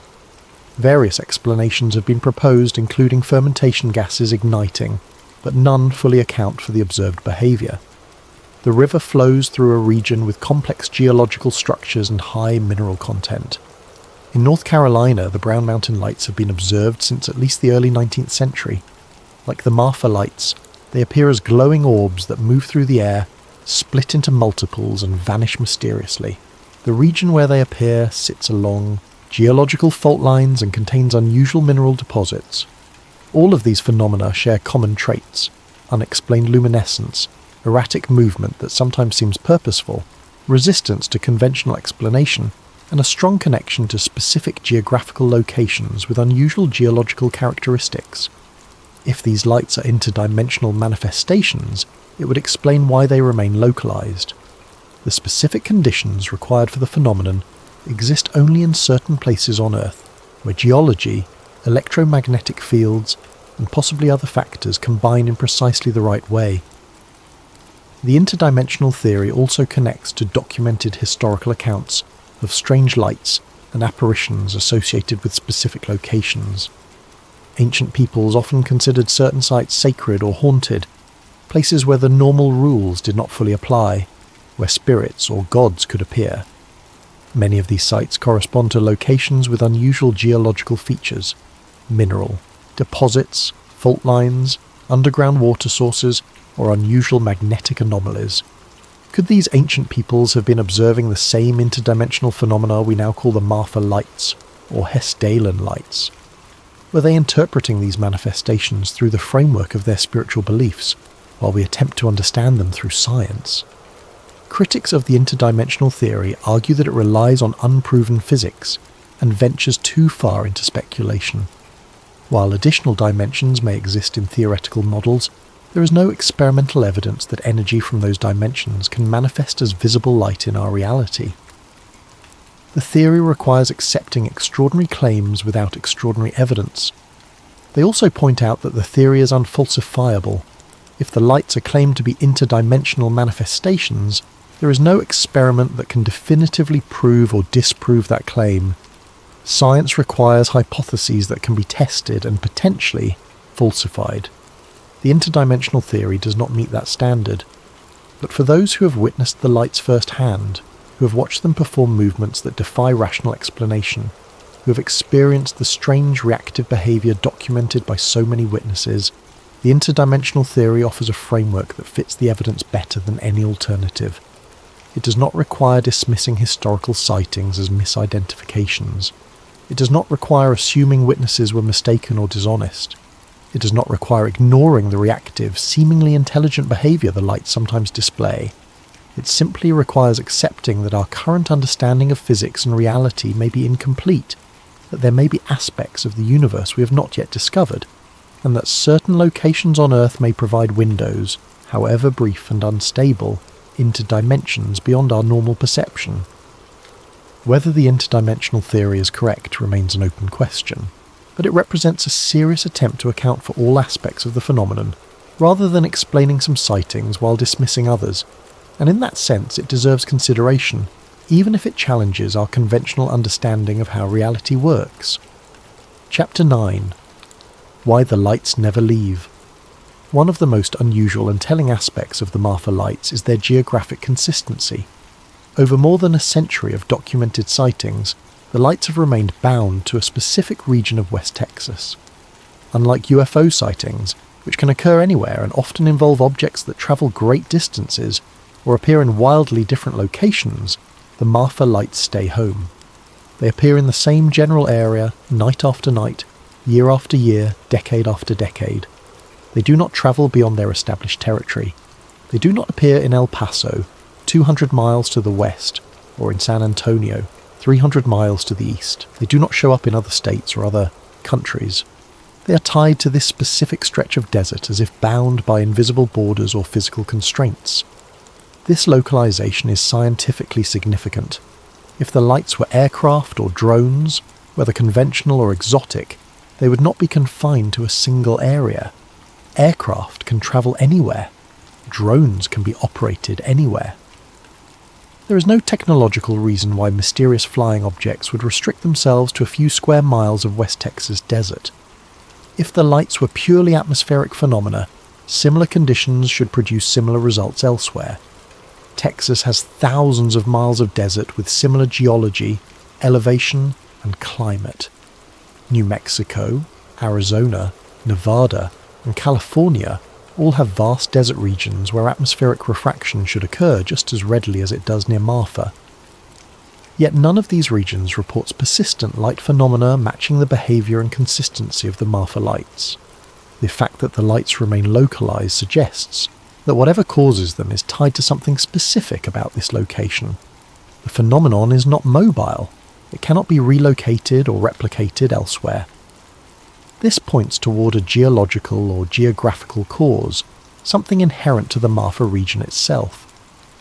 Researchers have examined the geology of the area extensively. The Marfa region sits at approximately 4,800 feet elevation on a high desert plateau. The underlying geology includes layers of limestone, sandstone, and volcanic rock deposited over millions of years. Several fault lines run through the region, evidence of ongoing tectonic activity, though the area does not experience frequent earthquakes. The region contains deposits of various minerals including copper, silver, and rare earth elements. Some researchers have suggested these mineral deposits might create electromagnetic anomalies that contribute to light phenomena. Others have proposed that underground water flowing through limestone caverns could generate piezoelectric effects as pressure changes stress the rock. But none of these geological features are unique to Marfa. Similar geology exists throughout West Texas and the broader Southwest. Yet the persistent, documented light phenomena remain localized to this specific area. The conspiracy framing here is that whatever causes the lights is tied to the land itself, but the specific mechanism remains unknown or is being deliberately concealed. What exists beneath the Marfa Desert that creates these conditions? What makes this location special when similar geography elsewhere does not produce similar effects? Some researchers have suggested the presence of significant underground cavern systems that have not been fully mapped or explored. Large caverns could create unique acoustic and electromagnetic environments, potentially generating piezoelectric or triboluminescent effects, as geological stress causes rock surfaces to shift and grind against one another. The lights could be natural electrical discharges from this subsurface activity, manifesting as visible luminescence when they reach the surface. This theory is plausible and grounded in known physics. Earthquake lights, a documented phenomenon, occur when stressed rock generates electrical charges that discharge as visible light. This has been observed before, during, and after seismic events in various parts of the world. Perhaps the Marfa region experiences continuous low-level tectonic stress that generates similar effects without producing noticeable earthquakes. But earthquake lights typically appear directly above the stressed geological structures, whereas the Marfa lights appear to move horizontally across the desert and rise vertically into the air. They split into multiple sources and merge back together, behaviours not easily explained by static electrical discharge from stressed rock. Other researchers point to the region's position relative to larger geological structures. The Marfa region lies between two major geological provinces, the Basin and Range province to the west and the Great Plains province to the east. This boundary zone may create unique conditions as different geological structures interact. Still others propose that ancient sites in the region, places where indigenous peoples once gathered, conducted rituals, or marked as sacred, might correspond to locations where unusual natural phenomena occur. Indigenous peoples lived in harmony with their environment for thousands of years. They understood patterns in nature that modern settlers often missed.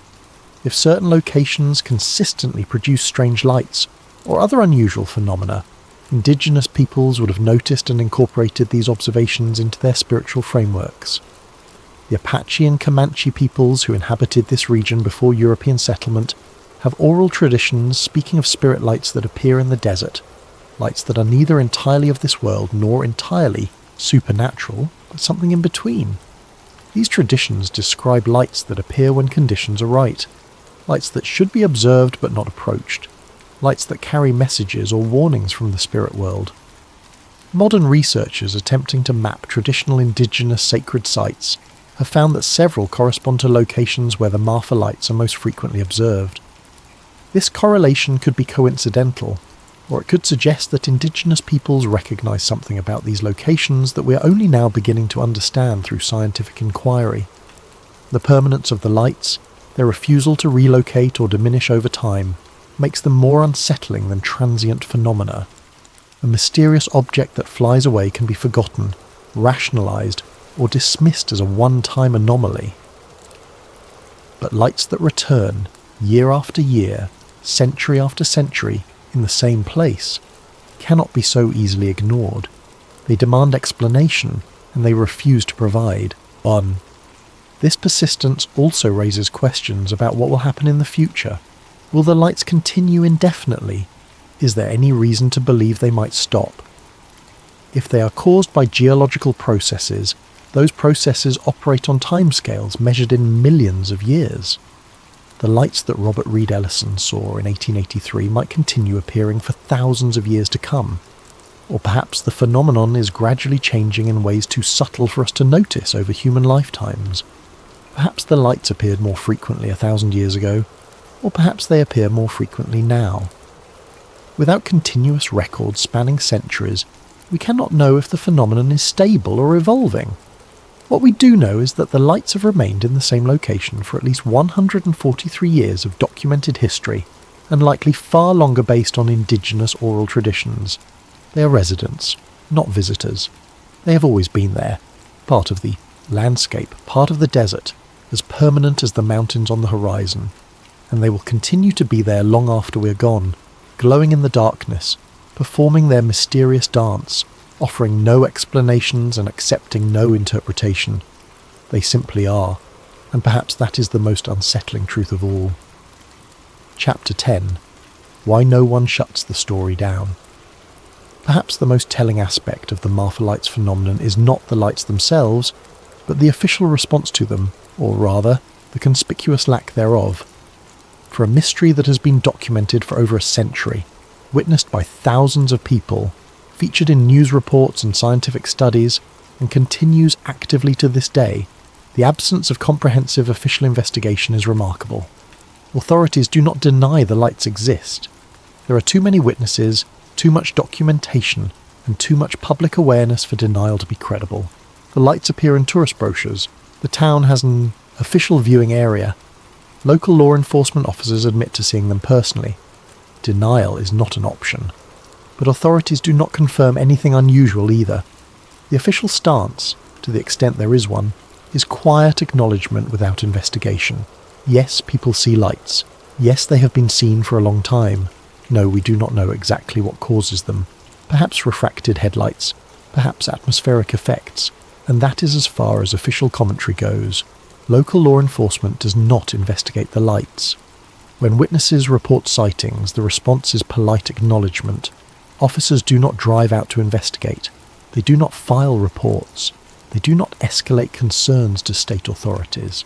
The lights are simply accepted as part of the landscape. Unusual, but not worth active investigation.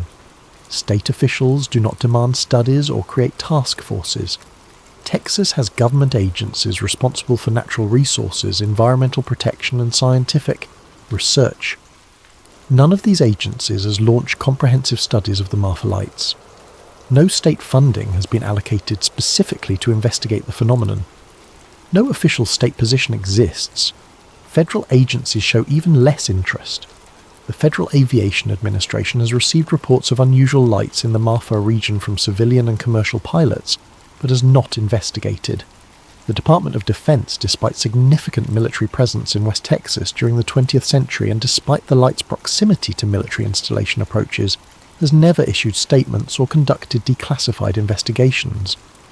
The Department of Energy, which handles research into geological phenomena including potential energy resources, has not studied the Marfa region specifically regarding the lights.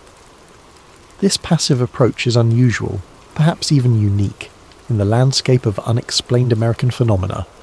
In a country where unexplained phenomena typically trigger responses ranging from government investigation to military involvement to public scientific inquiry, the Marfa lights have been left almost entirely alone.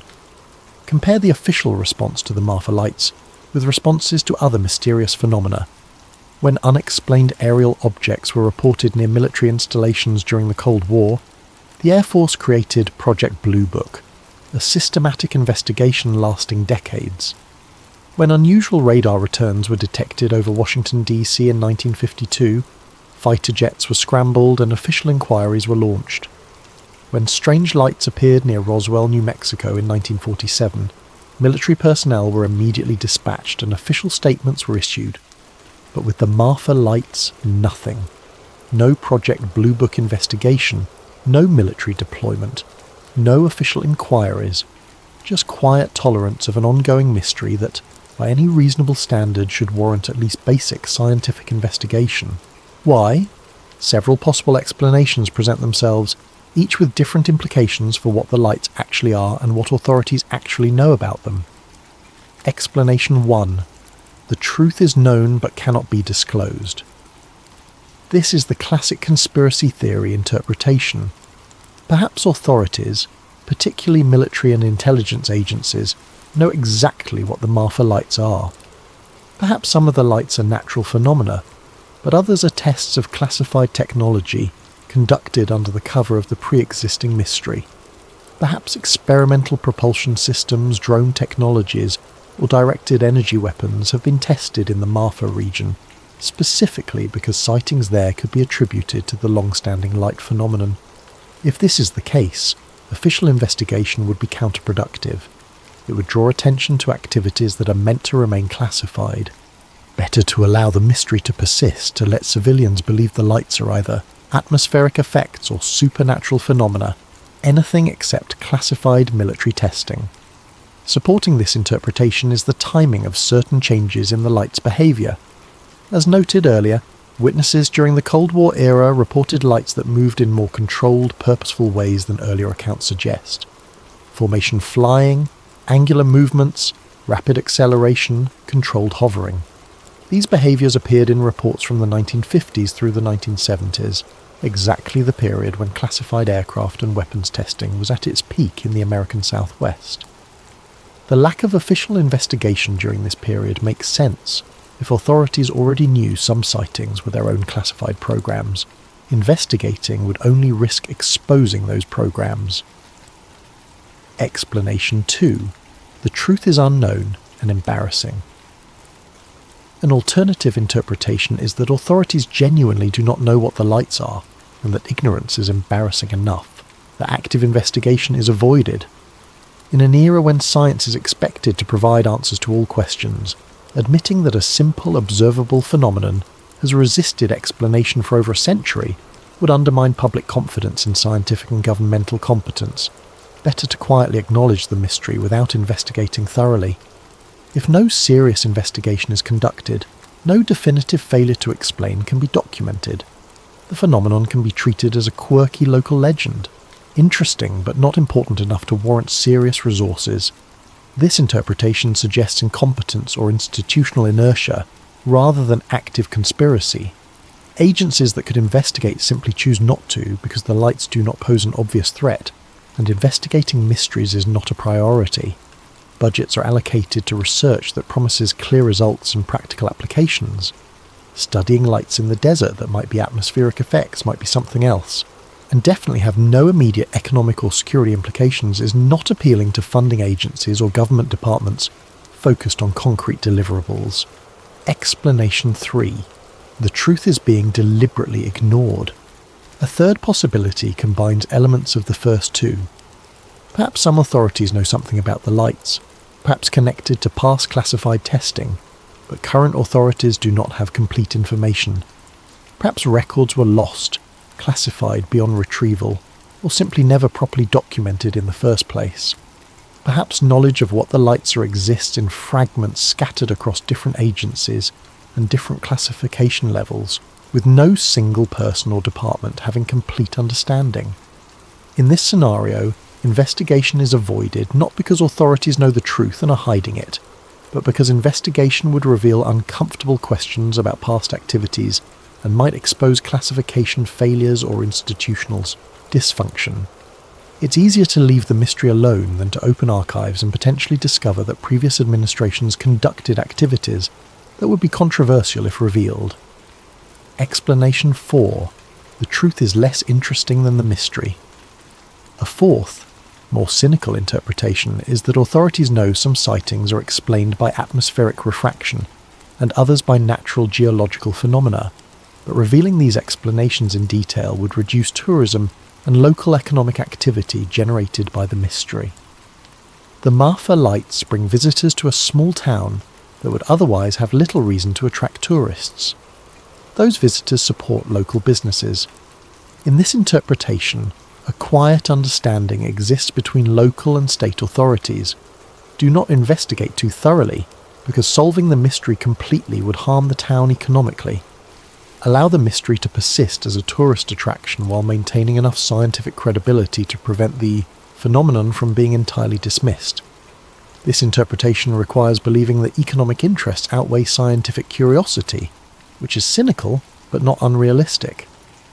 Small towns throughout America maintain mysteries and legends that support tourism. Deliberate hoaxes are one thing, but choosing not to definitively solve an authentic mystery because the mystery itself has economic value is entirely plausible. The most unsettling possibility. But there is a fifth interpretation, perhaps the most unsettling of all. Perhaps the lights have not been officially investigated because they cannot be. Perhaps previous attempts at thorough investigation encountered phenomena that defied not just explanation, but even proper documentation. Perhaps the lights, when studied closely with serious intent, refuse to appear or behave in ways that prevent meaningful data collection.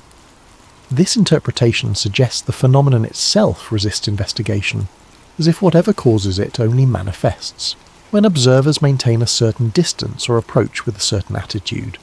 Scientists arriving with equipment and intention to measure and categorize find nothing.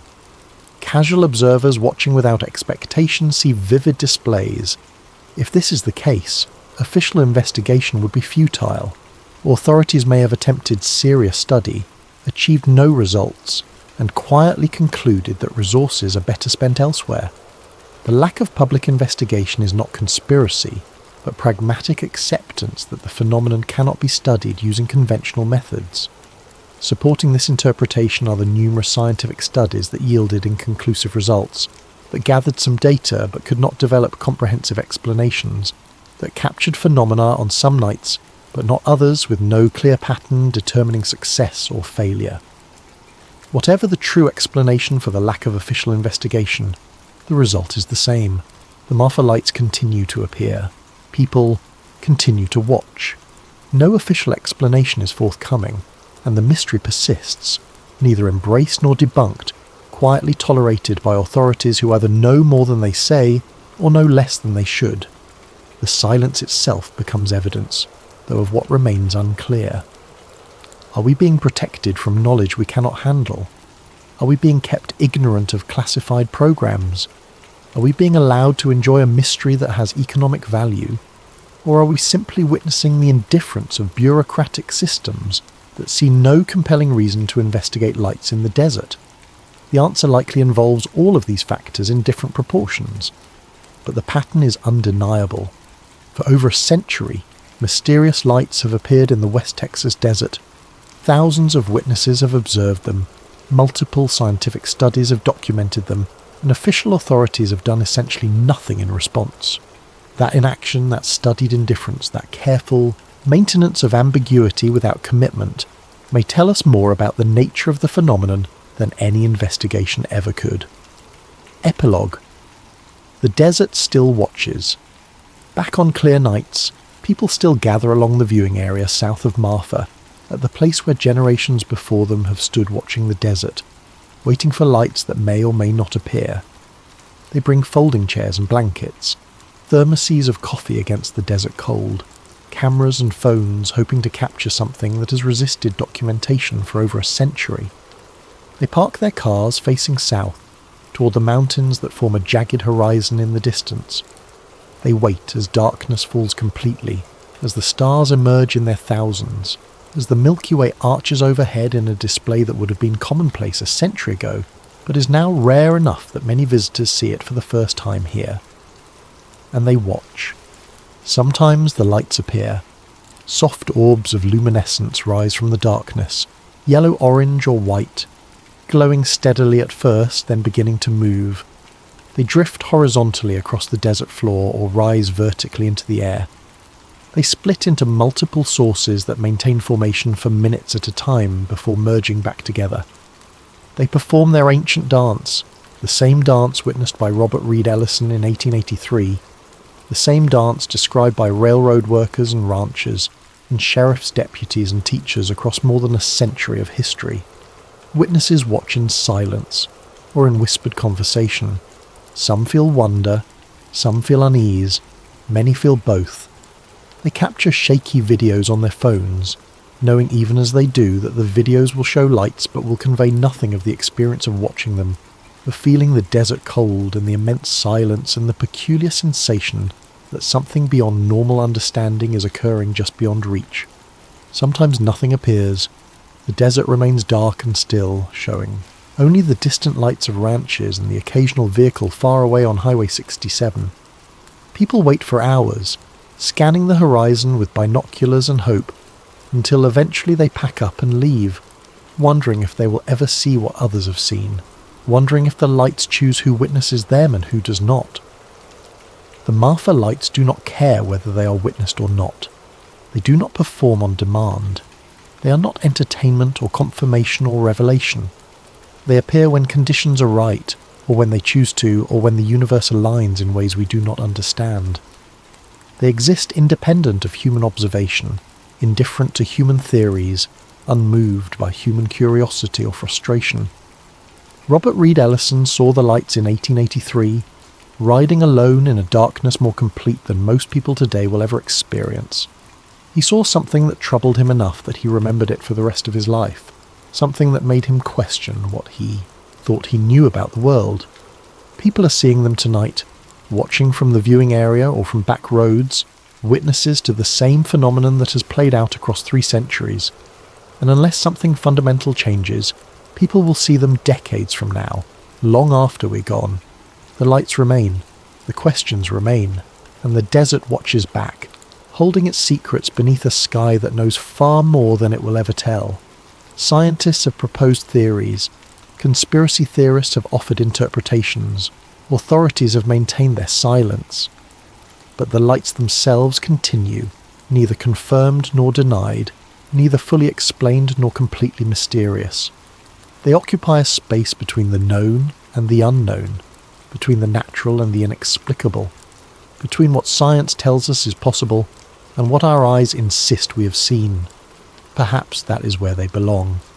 Perhaps some phenomena exist specifically to remind us that reality is larger than our understanding of it, that the world contains mysteries that resist resolution, that there are things we witness but cannot explain, and places where the normal rules seem not to fully apply. The Marfa lights are not unique in this regard.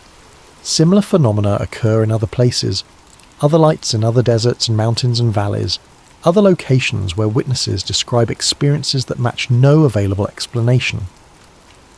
But the Marfa lights are perhaps the most thoroughly documented, the most consistently observed, and the most persistently unexplained. They have survived attempts at debunking. They have outlasted scientific studies. They have weathered decades of skepticism and centuries of observation. They appear to the believer and the skeptic alike, caring nothing for what we think of them. And they will continue long after the last person reading these words is gone, long after Marfa itself is forgotten, long after whatever civilization currently inhabits this planet has passed into history. The lights, if they are indeed tied to the land itself, to geological processes operating on timescales measured in millions of years, will persist until the very rocks beneath the desert are worn away to nothing.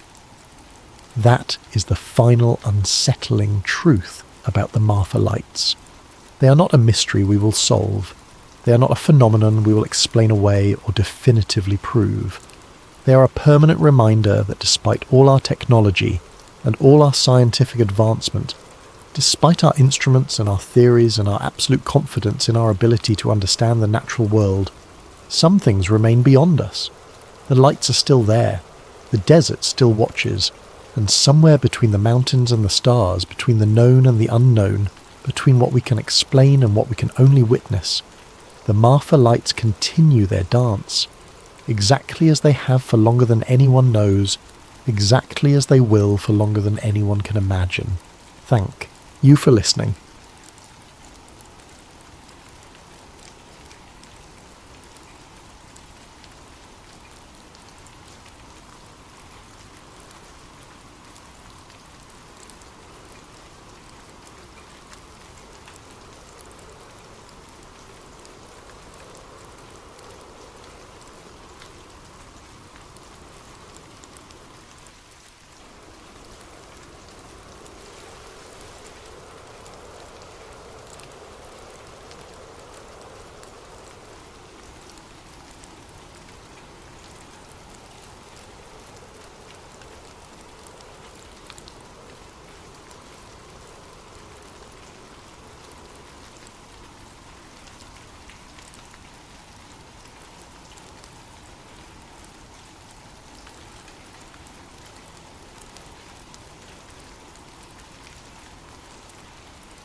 Before we begin tonight's investigation, if you're enjoying this content, please consider using your hype points on this video.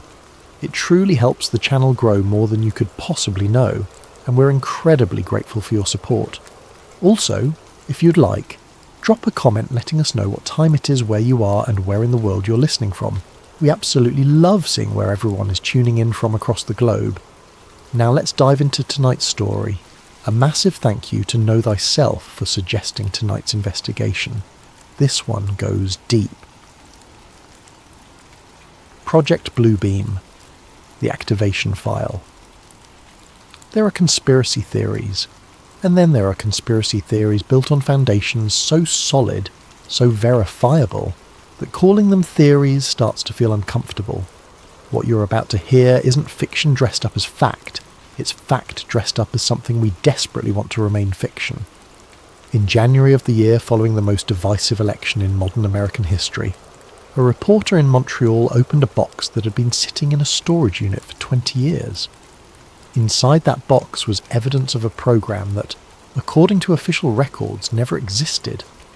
According to the people who worked on it, it was never supposed to be discovered. And according to the timeline documented within those papers, it was already too late to stop what was coming.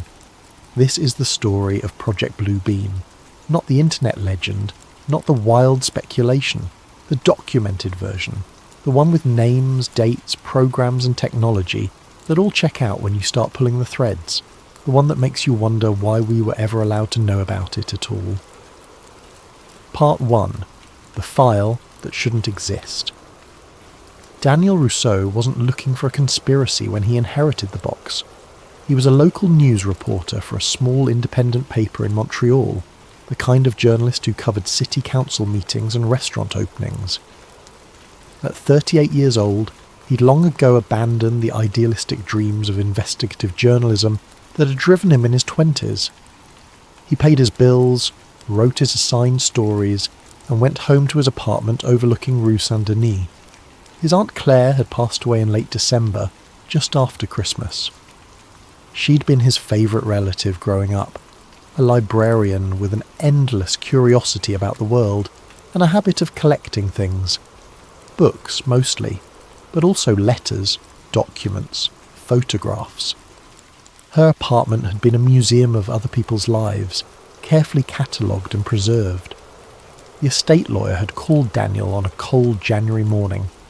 Most of Claire's possessions were being donated or divided among other family members, but there was one item she'd specifically left to him in her will, a locked metal container that she'd been storing for a colleague who died 2 decades earlier. The will stipulated that the box was to be opened only by Daniel, and only after her death. Daniel picked up the box on a Tuesday afternoon. It was heavier than he expected, roughly the size of a small filing cabinet, made of grey steel with a combination lock that had rusted at the edges.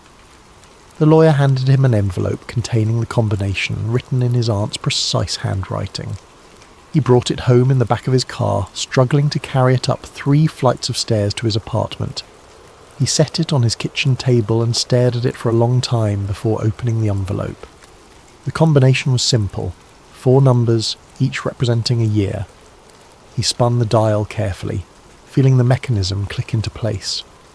When he lifted the lid, the smell of old paper and dust filled his small kitchen. Inside were documents, stacks of them. But these weren't the personal letters or family records he'd expected. These were official documents, NASA internal memos on official letterhead, photocopied budget reports with classification stamps, technical diagrams covered in handwritten notes, dates ranging from the beginning of the final decade of the Cold War through the middle of the 90s. And sitting on top of everything else, carefully wrapped in plastic, was a VHS tape in a faded case with a single label written in black marker. Bluebeam, Phase 3. Daniel's hands trembled slightly as he picked up the tape. The plastic case was yellowed with age, the label faded but still legible. Underneath the title, someone had written a date in smaller script. June of the year before the bicentennial of American independence, 27 years ago. He set the tape aside and began removing the documents, spreading them across his kitchen table in careful piles. Manila folders, some stamped with official-looking headers, loose pages covered in technical jargon, photographs of equipment he didn't recognize, and throughout everything, names he did recognize. One folder caught his attention immediately.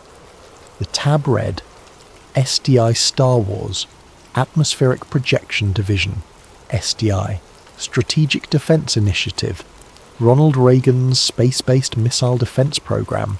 That was real. That was documented history. Daniel had written a piece about the 40th anniversary of its announcement just a few years ago. But atmospheric projection, that wasn't in any of the public records he'd seen. That wasn't in any of the declassified documents about Star Wars. He opened the folder carefully. Inside were memos, technical specifications, and what appeared to be progress reports from various testing facilities.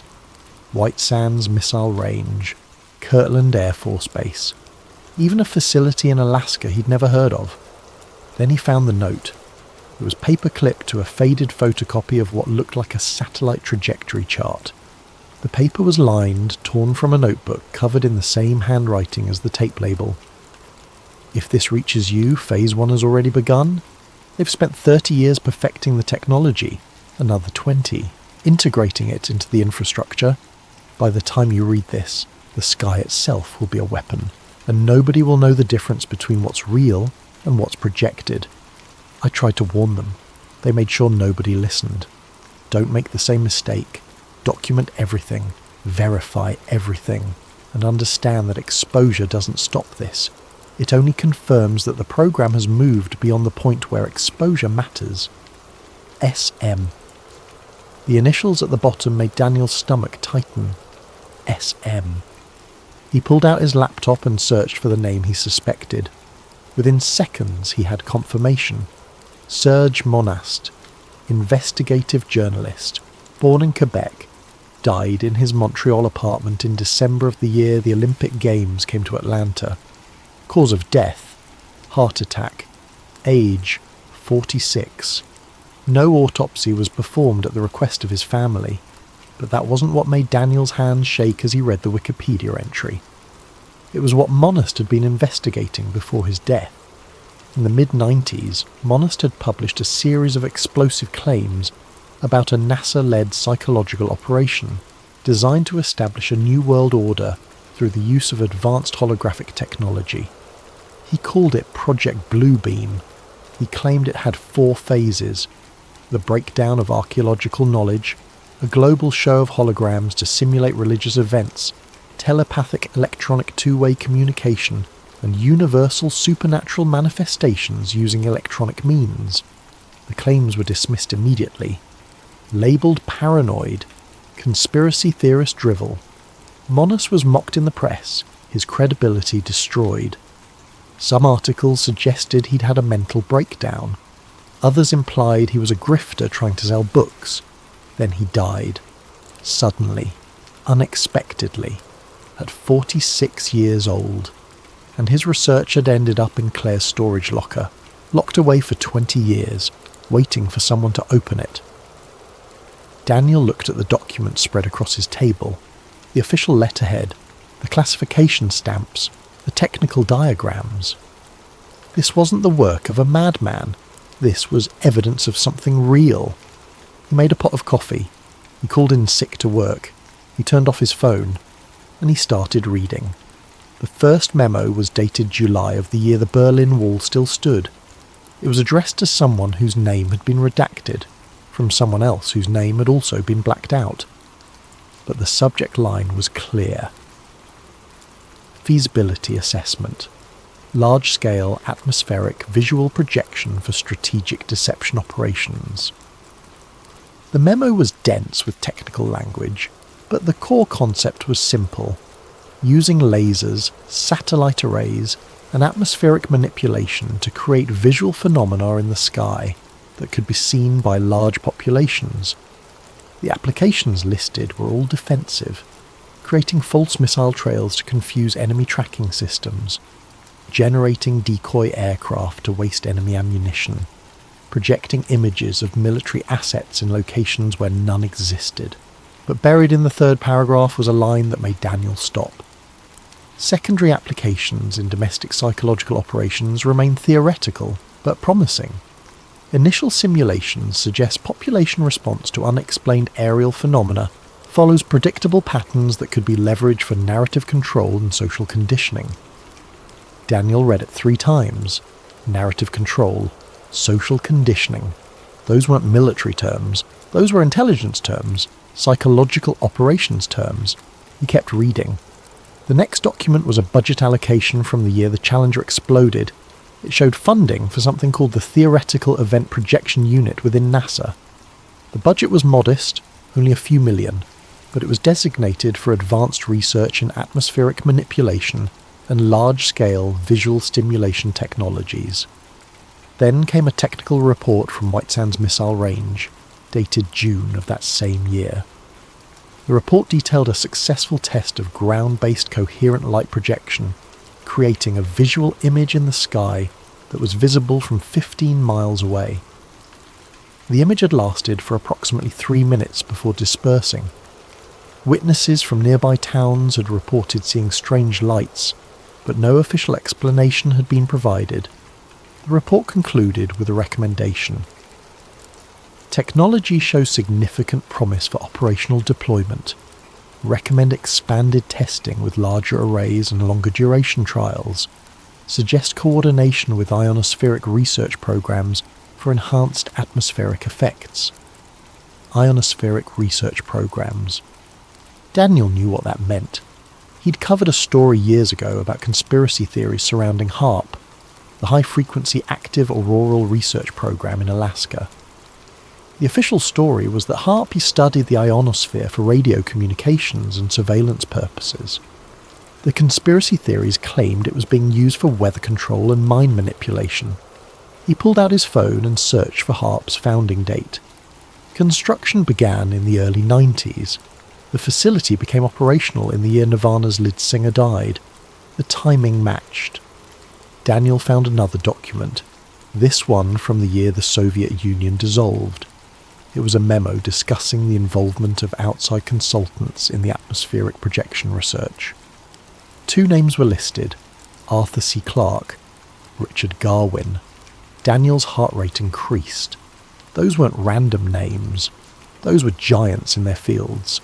Arthur C. Clarke was one of the most famous science fiction authors of the 20th century, but he was also a legitimate scientist who'd predicted satellite communications decades before they became reality. He'd consulted with NASA and various government agencies throughout his career. Richard Garwin was a physicist who'd worked on the Manhattan Project and had been instrumental in developing laser weapons research for the military. He was one of the most respected scientists in defense circles. If these men had been involved, this wasn't some fringe pseudoscience project. This was serious research backed by serious people. Daniel kept digging through the files. He found technical specifications for satellite arrays capable of creating coordinated light patterns across multiple continents. He found psychological assessment reports analysing how different populations reacted to unexplained phenomena. He found test schedules and location coordinates and expected outcomes. And then he found the video log. It was a photocopy of a handwritten list, dated June of the year before the bicentennial. The heading read, Phase 3, Visual Documentation. Below it were timestamps and brief descriptions. 100 Wines, 02.30, Introduction and Program Overview. 10.30, 08:15, White Sands Projection Test Footage, June. 15, 12:40, Alaska Ionospheric Trial, August. Twistlamp to Fight Fide, 18E30, Coordinated Multi-Site Demonstration, October. 18 to 30, 24, Se. Phase 4, Preliminary Concepts and Deployment Scenarios. Daniel looked at the VHS tape sitting on his counter. 24 minutes of footage, evidence of tests that were never publicly acknowledged. Proof that the technology Monast had warned about wasn't theoretical, it was real. It had been real for 30 years. He needed a VHS player. Those were hard to find in the modern age, but Daniel knew a local electronics shop that specialised in vintage equipment. He grabbed the tape in his jacket and headed out into the winter cold. The streets of Montreal were quiet, snow falling in soft flakes that melted on the sidewalk. Daniel walked quickly, his mind racing. If everything in these documents was real, if the test had actually happened, then what else had Monast been right about? The electronics shop was run by an older man named Bernard, who specialised in converting old media to digital formats. Daniel had interviewed him once for a piece about obsolete technology. "I need this digitised," Daniel said, placing the tape on the counter. "How fast can you do it?" Bernard picked up the tape, examining it carefully. VHS in decent condition. Shouldn't take more than an hour. You want it on a thumb drive? Please. And Bernard, this is important. Can you make sure nobody else sees this? Nobody makes a copy. Bernard raised an eyebrow but nodded. "I'll do it myself. Go get coffee. Come back in an hour." Daniel spent the next 60 minutes in a nearby cafe, staring at his laptop screen without really seeing it. His hands shook slightly every time he reached for his coffee cup.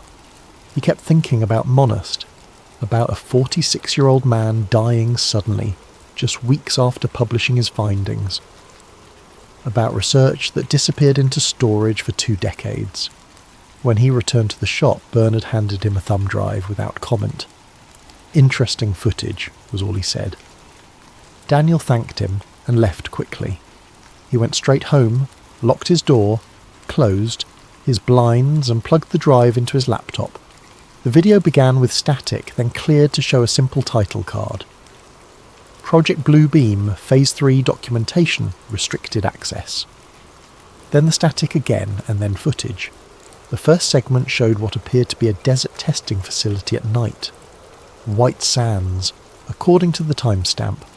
The camera was positioned on some kind of elevated platform pointing at the sky. For a few seconds, nothing happened. Then, slowly, a point of light appeared in the darkness. It grew, expanded, took shape. Within 30 seconds, there was a clearly defined object in the sky, glowing with a blue-white light. It looked like a classic flying saucer, complete with a domed top and rotating lights around its perimeter. It wasn't real. Daniel could see the slight shimmer in the air around it, the way the edges weren't quite solid. but from a distance, to an untrained observer, it would have been convincing. Very convincing. The object hovered for approximately 2 minutes, then slowly faded away.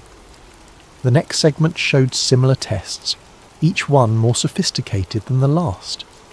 Lights forming complex geometric patterns, shapes that appeared and disappeared. At one point, what looked like an enormous angel with spreading wings filled the frame, hovering over what the timestamp indicated was a test facility in Alaska. Daniel watched the entire 24 minutes without pausing. When it ended, he sat in silence for a long time. This was real. The technology existed. The tests had happened. Monast had been telling the truth. But if this was Phase 3, documented 27 years ago, what phase were they on now?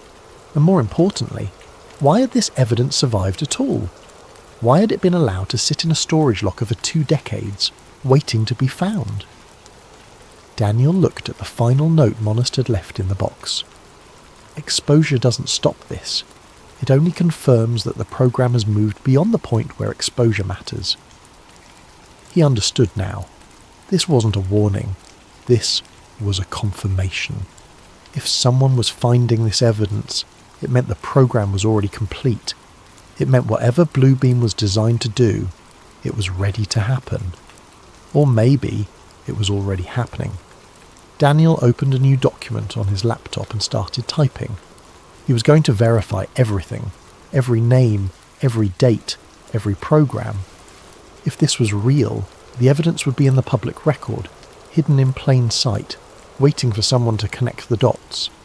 He typed until dawn, the winter sun rising over Montreal, casting long shadows across his kitchen table, covered in documents that shouldn't exist.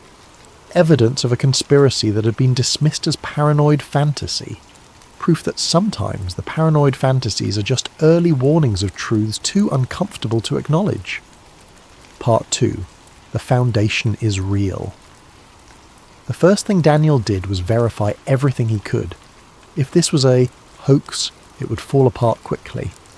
Conspiracy theories always do when you check the dates and names against historical records. The real world doesn't cooperate with elaborate fictions. Details don't match up. Timelines contradict each other.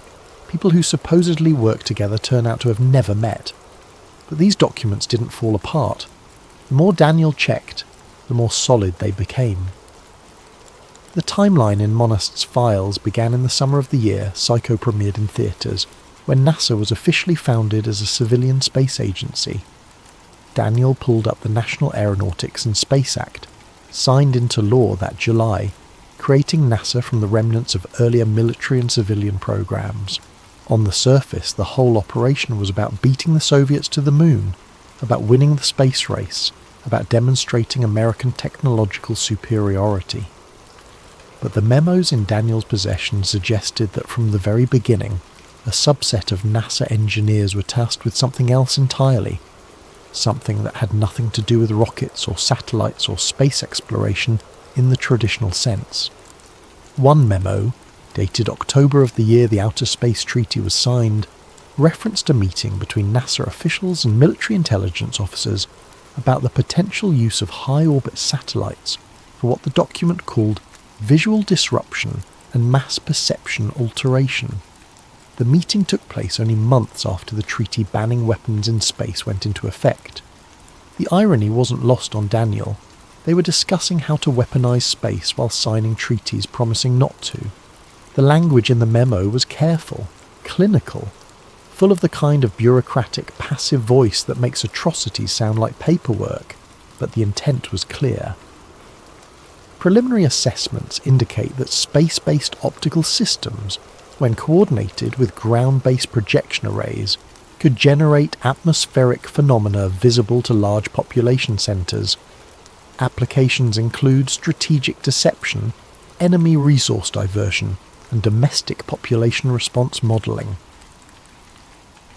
Domestic population response modelling.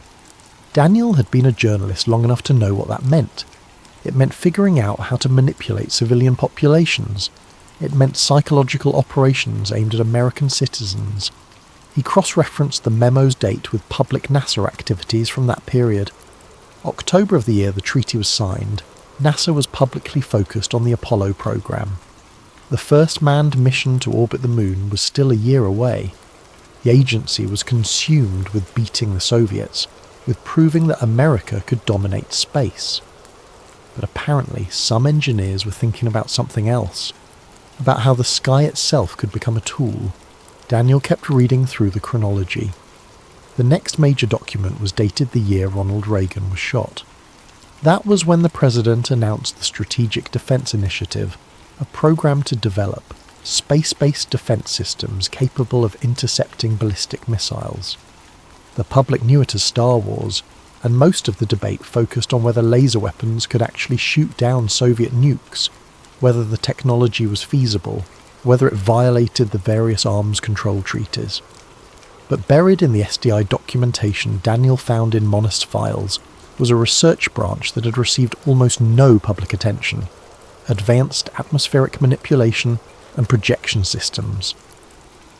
The budget documents Daniel found showed funding for something called the Atmospheric Projection Division within SDI.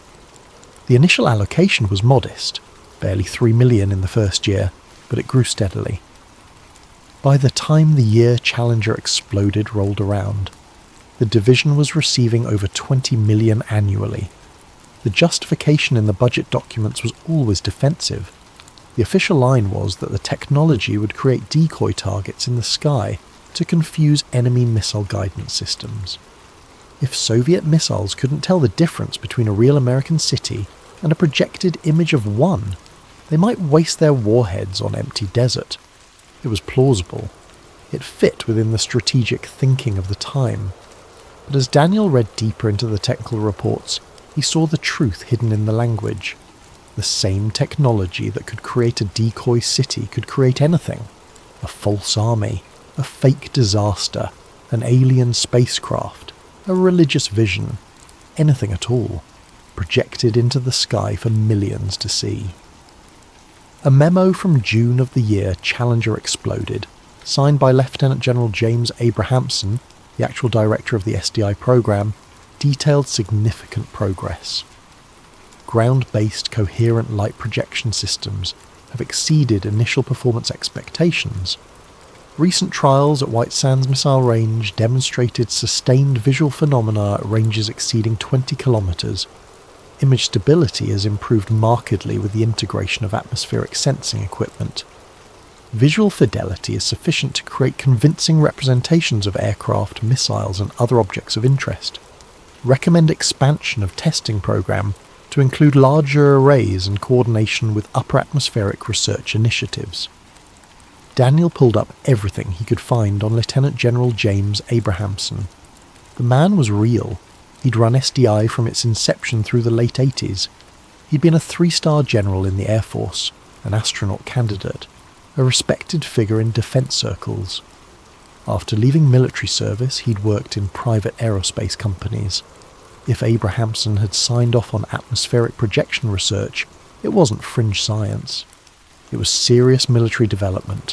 White Sands Missile Range. Daniel knew the location. It was a massive military testing facility in New Mexico, spanning thousands of square miles of desert.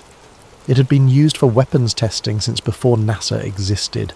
The first atomic bomb had been detonated there. Missiles were tested there constantly. It was one of the most secretive military facilities in the country.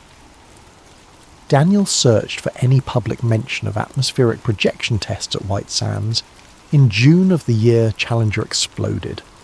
He found nothing. No news reports, no official acknowledgement, not even a mention in the base's publicly available testing schedules. But that wasn't unusual. White Sands conducted classified trials all the time. The absence of public records didn't mean the tests hadn't happened, it just meant they were secret. He kept reading through Monast's files following the chronology. By the time the Berlin Wall fell, SDI was being scaled back publicly. The Soviet threat was collapsing. The justification for Star Wars was disappearing along with the Soviet Union itself. Congress started cutting funding. Public interest waned. The program that had defined Reagan's defense policy was quietly being dismantled. But the atmospheric projection research didn't stop. If anything, the memo suggested it intensified. A document from early in the year the Soviet Union dissolved mentioned successful tests of large-scale aerial holographic projection and included a reference to outside consultants. The document specifically named Arthur C. Clarke and recommended his continued involvement in the theoretical development of the technology. Daniel researched Clarke extensively.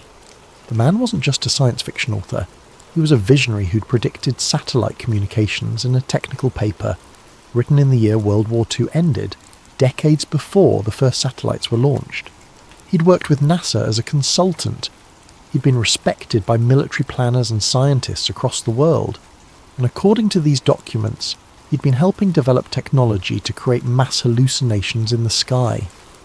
Another name appeared frequently in the later memos, Richard Garwin. Daniel found extensive documentation on him as well. Garwin was a physicist who'd worked on the hydrogen bomb. He'd been instrumental in developing laser technology for military applications. He'd consulted on missile defense, nuclear weapons policy, and classified programs most people had never heard of. The memo discussing Garwin's involvement was specific. Consultation with physicist Richard Garwin regarding feasibility of large-scale atmospheric refraction and ionospheric heating to create visual phenomena.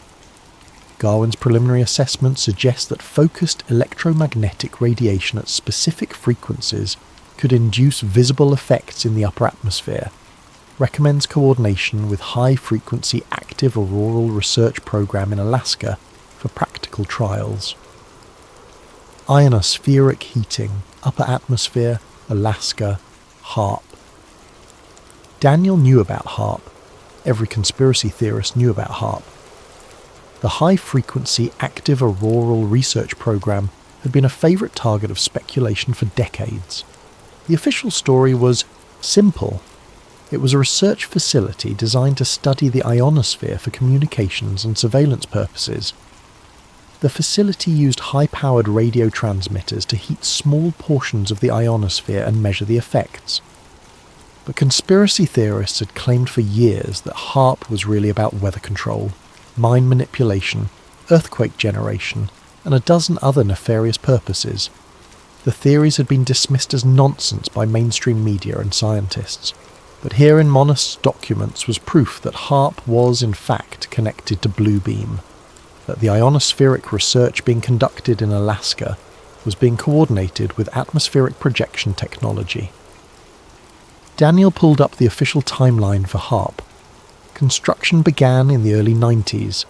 The facility became fully operational in the year the Unabomber was captured. The stated purpose never changed: ionospheric research for communications and surveillance. But according to these memos, there was another purpose: using the ionosphere itself as a projection screen. Daniel found a technical document that explained the concept. The ionosphere, the upper layer of Earth's atmosphere, could be manipulated by powerful radio transmissions. When heated in specific ways, it would glow, creating visible light. By coordinating multiple transmission sources, patterns could be created.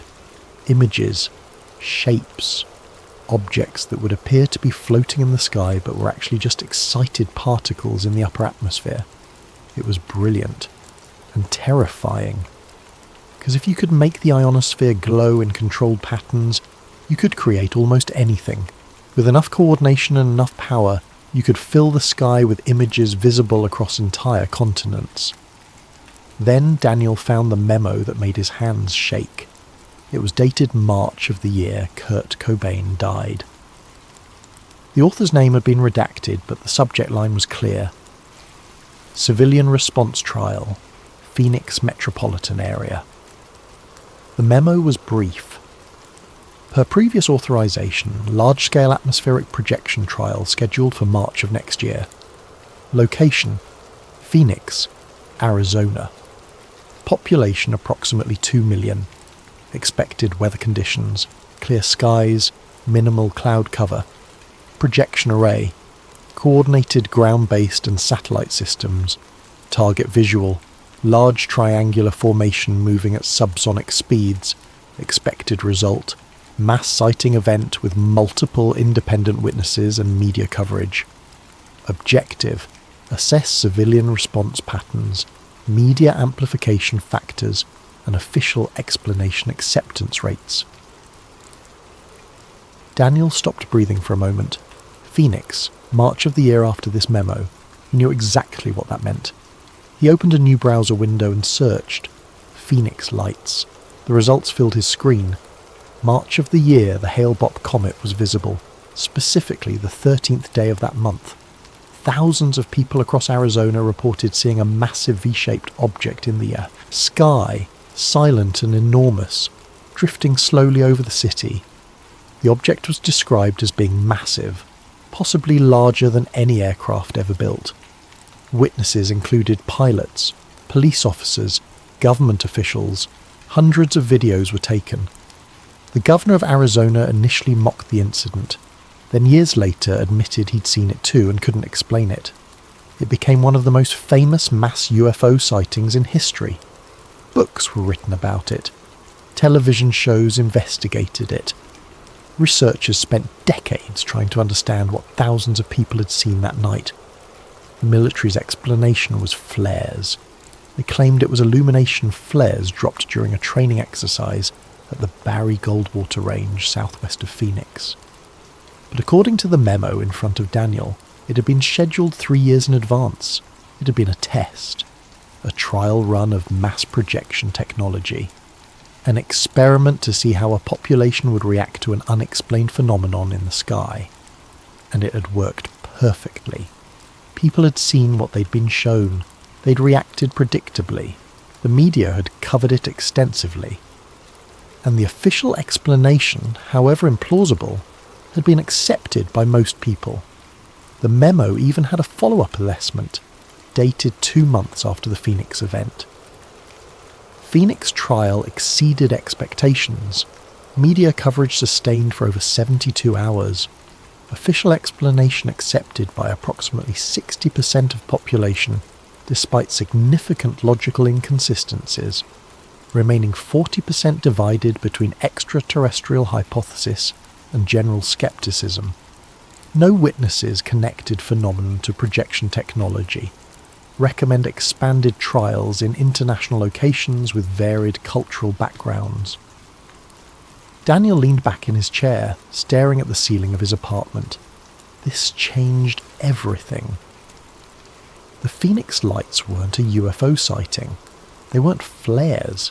They were a psychological operation, a test of technology that could make thousands of people see something that wasn't there.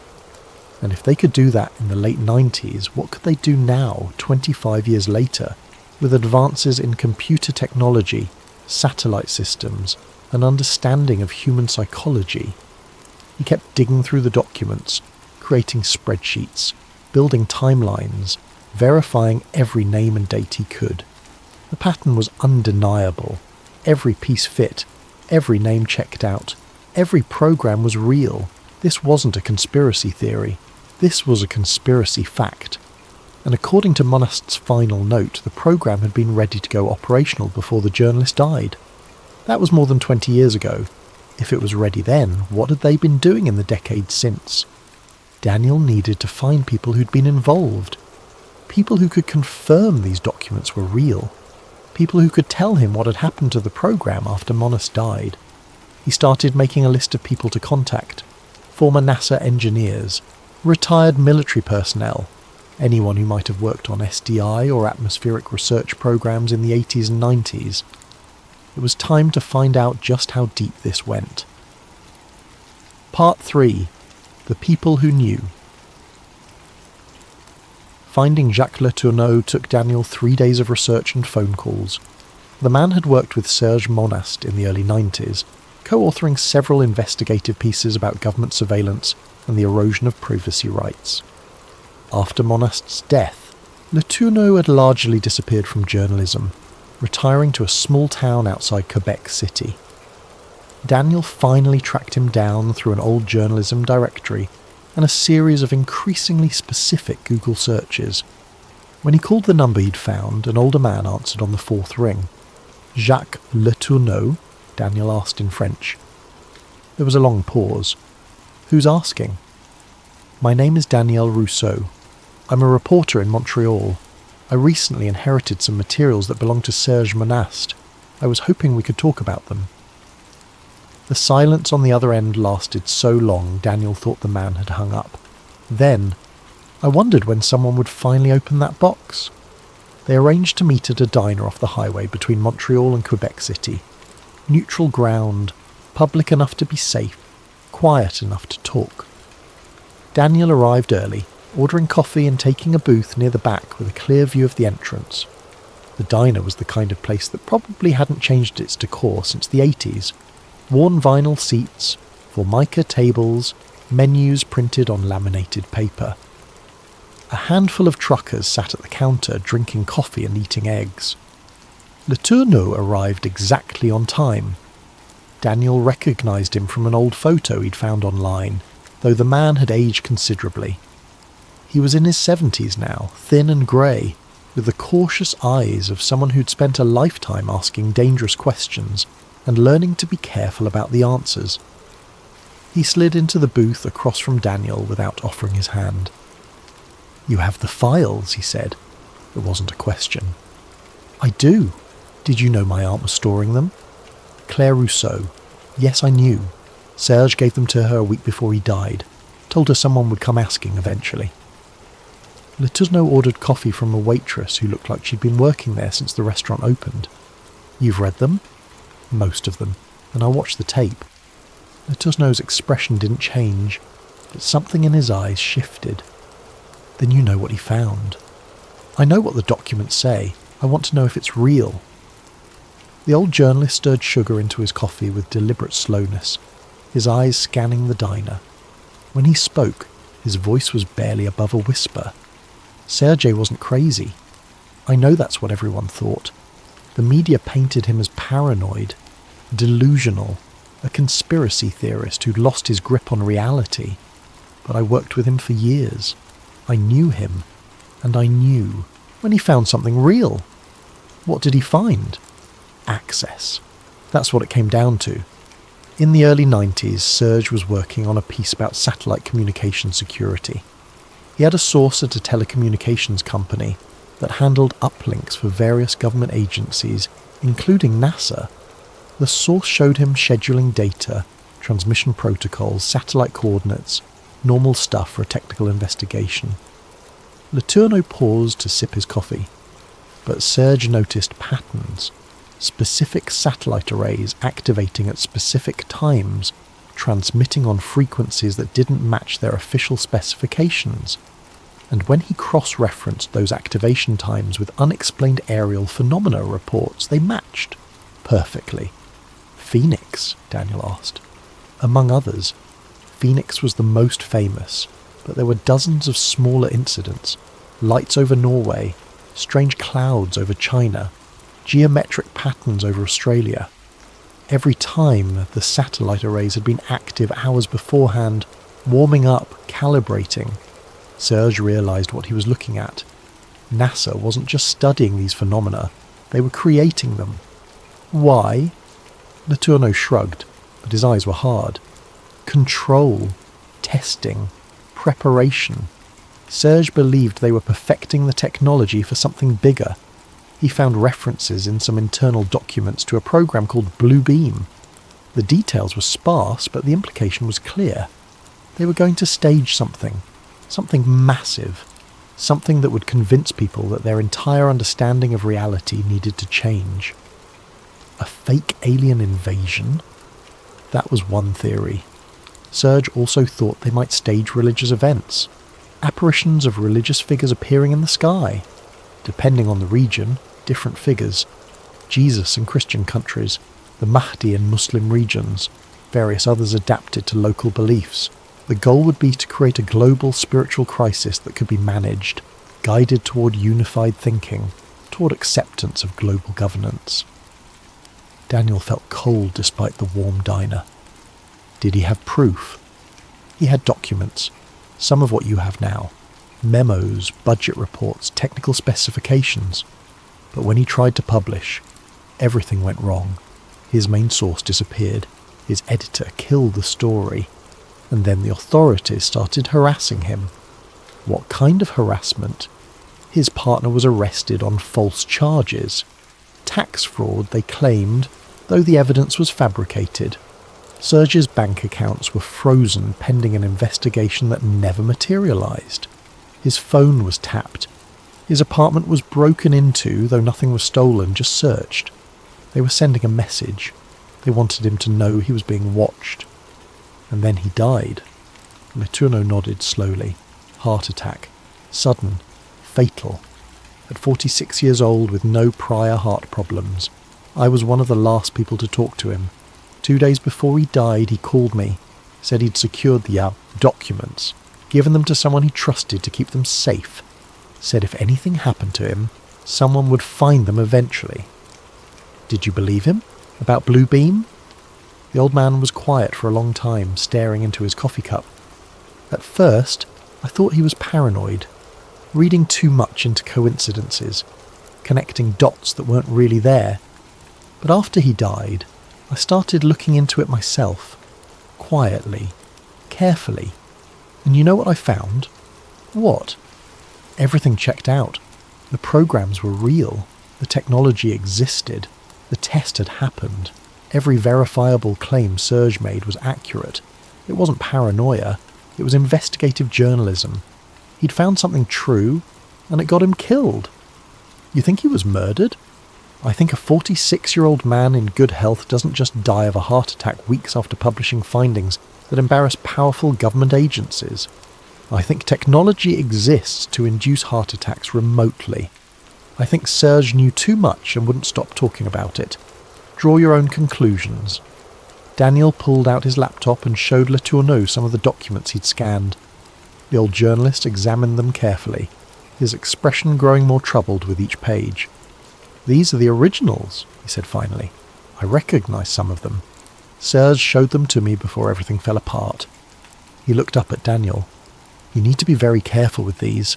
The people behind this program, they're still out there. They're still active. And if they think you're becoming a problem... I'm a local news reporter. I write about city council meetings. Who's going to pay attention to me? That's what Serge thought, right up until they destroyed his life. Letourneau leaned across the table. Listen to me. If you're going to pursue this, do it smart. Verify everything independently. Build redundancies.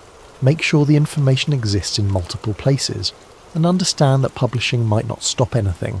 It might just confirm that you found something real. Mona said the same thing in his note. That exposure doesn't stop the program. Because by the time you find evidence, the program has already moved beyond the point where exposure matters.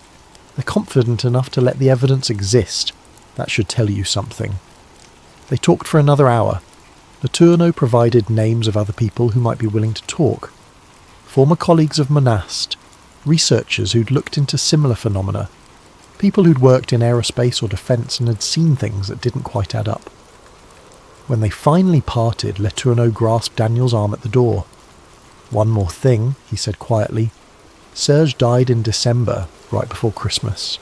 The same week his partner was arrested. The same week his bank accounts were frozen. They timed it deliberately. Maximum disruption during the holidays when everyone's distracted. If you start feeling pressure, if authorities suddenly take an interest in your taxes or your personal life, get somewhere public and stay there. Daniel drove back to Montreal with his hands tight on the steering wheel, Letourneau's warnings echoing in his mind. The next interview was harder to arrange. The retired NASA engineer wouldn't give his name and refused to meet in person. They settled on a phone call through an encrypted messaging app, with the engineer calling from what he claimed was a prepaid phone that couldn't be traced. I can't tell you much, the man said when the call connected. His voice was distorted, either naturally or through some kind of filter. But I can tell you the atmospheric projection division was real.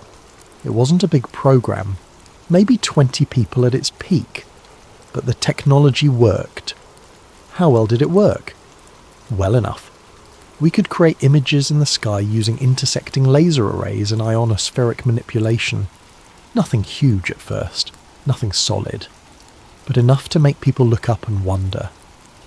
By the time I left the program in the year Lewinsky's scandal dominated the news, we could project convincing representations of aircraft, geometric shapes, even crude moving images. Range was limited to maybe 50 kilometres, but the fidelity was improving constantly. What was it for? Officially, decoys, missile defence, creating false targets to waste enemy resources. But we all knew it could be used for other things.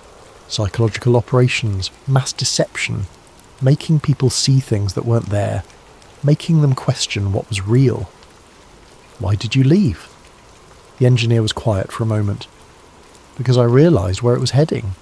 We started getting requirements that didn't make sense for missile defence. Requests to develop systems that could create humanoid figures, religious symbols, things that looked organic rather than mechanical.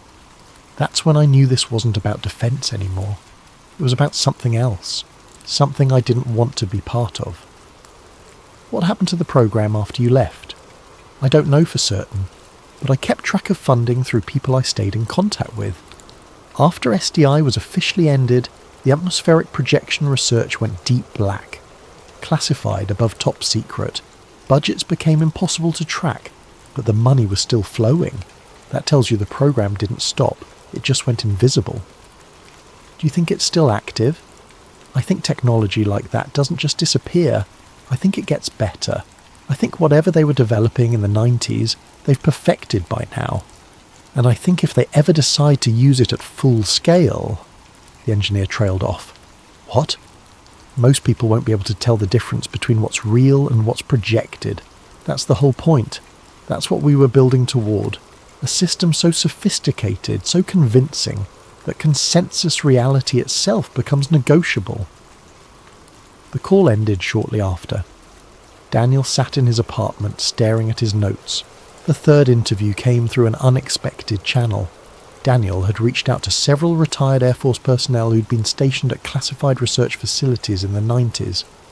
Most didn't respond. A few sent brief replies saying they couldn't help. But one, a former intelligence linguist who'd worked at Kirtland Air Force Base in New Mexico, agreed to communicate through encrypted messages. The linguist refused to provide even basic identifying information, using only a randomly generated username. But the details in the messages suggested genuine insider knowledge. I worked signals intelligence at Kirtland from the year the first Gulf War started, through the year the Monica Lewinsky story broke. My job was translating intercepted communications related to foreign military research programs.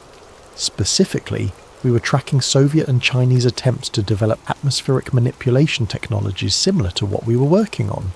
Daniel typed back. So other countries were developing this too? Absolutely. The Soviets had a program called Project Aurora that was focused on creating visual phenomena in the sky. The Chinese had something similar, but we were ahead. By the mid-90s we had functional systems. I saw the test footage. Not just static images, but moving objects. Things that looked like aircraft, but weren't there. Shapes that appeared solid, but were just light and excited particles. How convincing was it? Very. We would run tests and then intercept the local radio traffic. Phone calls from people reporting strange lights. They couldn't tell it was artificial. To them, it was just unexplained phenomena.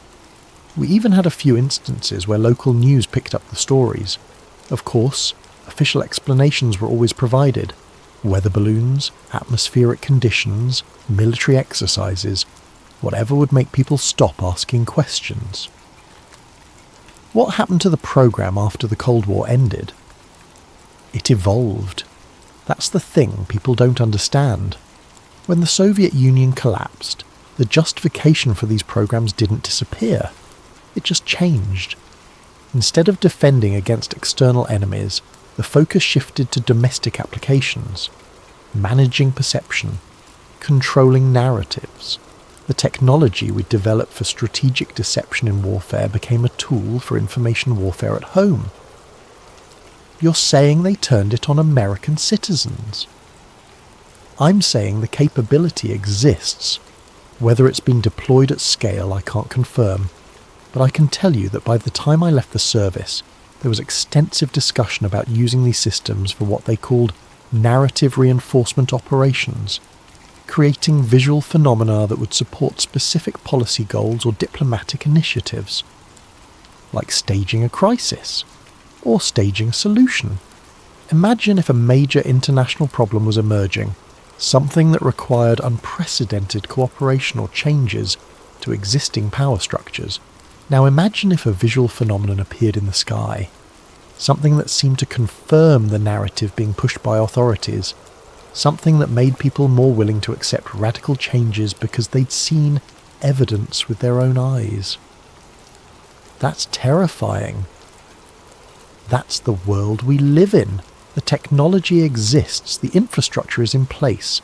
The only question is whether anyone has the will to activate it at full scale. The messages continued over several days. The linguist provided technical details about the systems, described organizational structures, confirmed names and programs that appeared in Monaster's documents. Everything lined up. Every piece fit. Daniel compiled all of his interviews into a growing file, cross-referencing testimonies, verifying claims wherever possible. 3 different sources, none of whom knew each other, all confirming the same basic facts. The technology was real. The program had existed since at least the 80s. It had gone black in the 90s and continued developing. The capability to create mass visual phenomena existed and had been tested repeatedly. The only question was whether it had ever been deployed for real, whether any of the unexplained phenomena of the past 30 years had been genuine or manufactured. Daniel started building a timeline of incidents, not just famous cases like Phoenix, but any mass sighting, any unexplained aerial phenomenon, any event that had generated widespread witness reports and media coverage. The pattern that emerged was chilling. Part 4. The Incidents That Match. Daniel spent 2 weeks cross-referencing Monaster's files with documented unexplained phenomena. He created a massive spreadsheet with dates, locations, descriptions, and any correlation with the test schedules and satellite data in the documents. The pattern wasn't immediately obvious. These events were scattered across decades and continents. But when Daniel organised them chronologically and marked the ones that appeared in Monaster's files, a clear progression emerged. The earliest reference in the documents was from the year before the new millennium, Norway. Multiple reports of strange spiral lights in the sky appeared in local newspapers from northern regions. The official explanation at the time was Aurora Borealis with unusual configurations, but in Monaster's files was a test schedule marked Scandinavian Population Response Trials, December. The descriptions matched. Spiral formations in the sky, glowing with unusual colours, appearing and disappearing over several nights. The memos noted that the test had been successful, with high witness credibility and minimal scepticism from local populations. Then nothing major for several years, at least nothing in the files. But the year Princess Diana died brought the Phoenix lights, already documented extensively in Daniel's research. The memo had scheduled it 3 years in advance. The test had exceeded expectations. What Daniel found disturbing was the follow-up analysis in the files. Pages of data about media coverage, witness reliability assessments, official explanation acceptance rates. They'd studied every aspect of how the event had played out. They had learned from it, used it to refine their understanding of mass psychology. The next major incident in the files was from late in the first decade of the new millennium, December of the year Copenhagen hosted the climate summit, the Norway spiral. Daniel remembered this one clearly.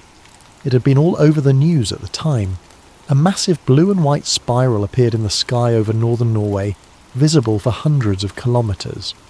The geometric perfection of it had been stunning. Videos showed a perfect spiral of blue light with a white glow at the centre, as if someone had drawn it in the sky with a compass. The official explanation came within hours: a failed Russian missile test from the White Sea. The trajectory had spiraled out of control, creating the visual effect. The Russian military eventually confirmed the explanation, but the geometry had been too perfect, the timing too precise, the duration too long. A missile failure would create debris, erratic motion, rapid dissipation. The Norway spiral had maintained its formation for nearly 10 minutes, and in Monist's files was a memo dated 2 weeks before the event. Arctic atmospheric trial scheduled for December. Coordinates: northern Norway, approximately 70 degrees latitude. Expected weather: clear, minimal light pollution. Test objective: large-scale geometric formation using coordinated satellite array and ground-based ionospheric stimulation. Secondary objective: assess effectiveness of rapid official explanation deployment.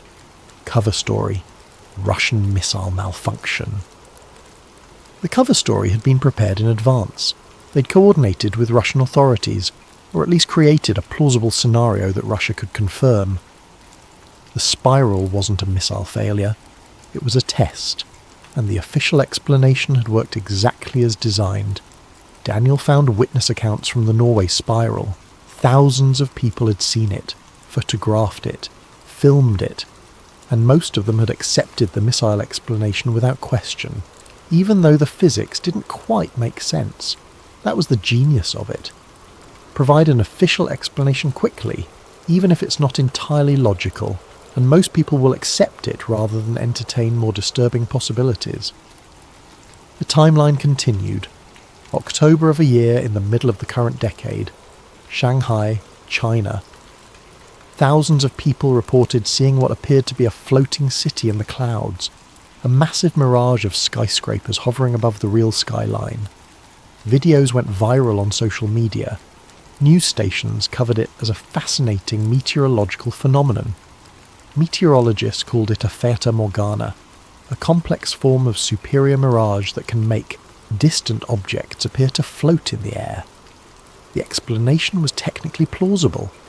Fata morganas are real optical phenomena caused by temperature inversions, but in Monist's files was a reference.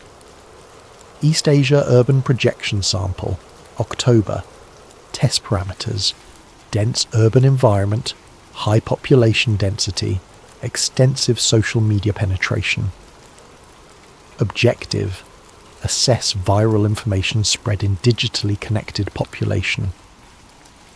They tested how quickly an unexplained phenomenon would spread through social media. How many people would film it, share it, discuss it. They'd studied the patterns of information flow in the age of smartphones and instant communication. Daniel found dozens of smaller incidents: lights over military bases, geometric formations over remote areas, objects that appeared and disappeared. Every major unexplained sky event from the past 30 years had a corresponding entry in the files. Not all of them. Some incidents were probably genuine unexplained phenomena, but enough of them matched the test schedules to establish a pattern. They'd been testing for decades, refining the technology, learning how populations react, studying how information spreads, how official explanations are accepted or rejected, how media's coverage affects public perception. Each test built on the previous ones. Each incident taught them something new about mass psychology and information control. The most recent entry in Monist's files was from the year before he died, but Daniel knew the testing hadn't stopped when Monist discovered it. If anything, it had probably intensified. He started searching for unexplained phenomena from after Monist's death. The pattern continued. Norway had another spiral in the year the Panama Papers were released. There were strange lights over multiple US military bases in the year before the last presidential election. Geometric formations over South America. Massive glowing orbs over cities in Europe and Asia. Some of these had received media coverage. Others had been dismissed as hoaxes or misidentifications, but the frequency was increasing. The sophistication was growing. Daniel created visualizations of the data, maps showing locations, timelines showing frequency, graphs showing the increasing complexity of the phenomena. The evidence was overwhelming. This wasn't random. This was systematic testing of technology designed to control what people saw in the sky. But testing for what? What was the ultimate goal? Daniel went back to Monast's note. They've spent 30 years perfecting the technology, another 20 integrating it into the infrastructure. If Monast had discovered this in the mid-90s, and the program had been running since the 60s, that was 30 years of development. Monast died more than 20 years ago. That was another 2 decades of refinement and integration. They weren't testing anymore, they were ready. The question was, ready for what? Part 5. After the towers fell. Daniel noticed something change in the document's timeline. After September of the year the towers fell, the nature of the program shifted fundamentally. He found this pattern not in Monast's files, which ended in the mid-90s, but in public records, budget documents, policy papers, congressional testimony, all publicly available, all hiding in plain sight. Between the year the towers fell and the middle of the following decade, there was an explosion in funding for psychological operations, electronic warfare, and something the documents called perception management. The Department of Defense budget showed billions allocated to programs with deliberately vague names: strategic communications, information dominance, cognitive security, narrative operations. Daniel pulled up the actual budget documents from those years. They were publicly available through the Freedom of Information Act, though heavily redacted. But even with the redactions, the numbers told a story.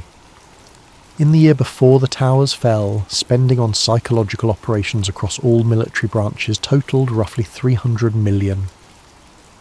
By the year the housing market began to collapse, that number had increased to over 4 billion. The budget line items were scattered across different agencies, different departments, different classification levels. But Daniel tracked them all, compiling a spreadsheet that showed the massive increase in spending on what essentially amounted to domestic information control. It wasn't just military spending. Intelligence agencies received similar increases.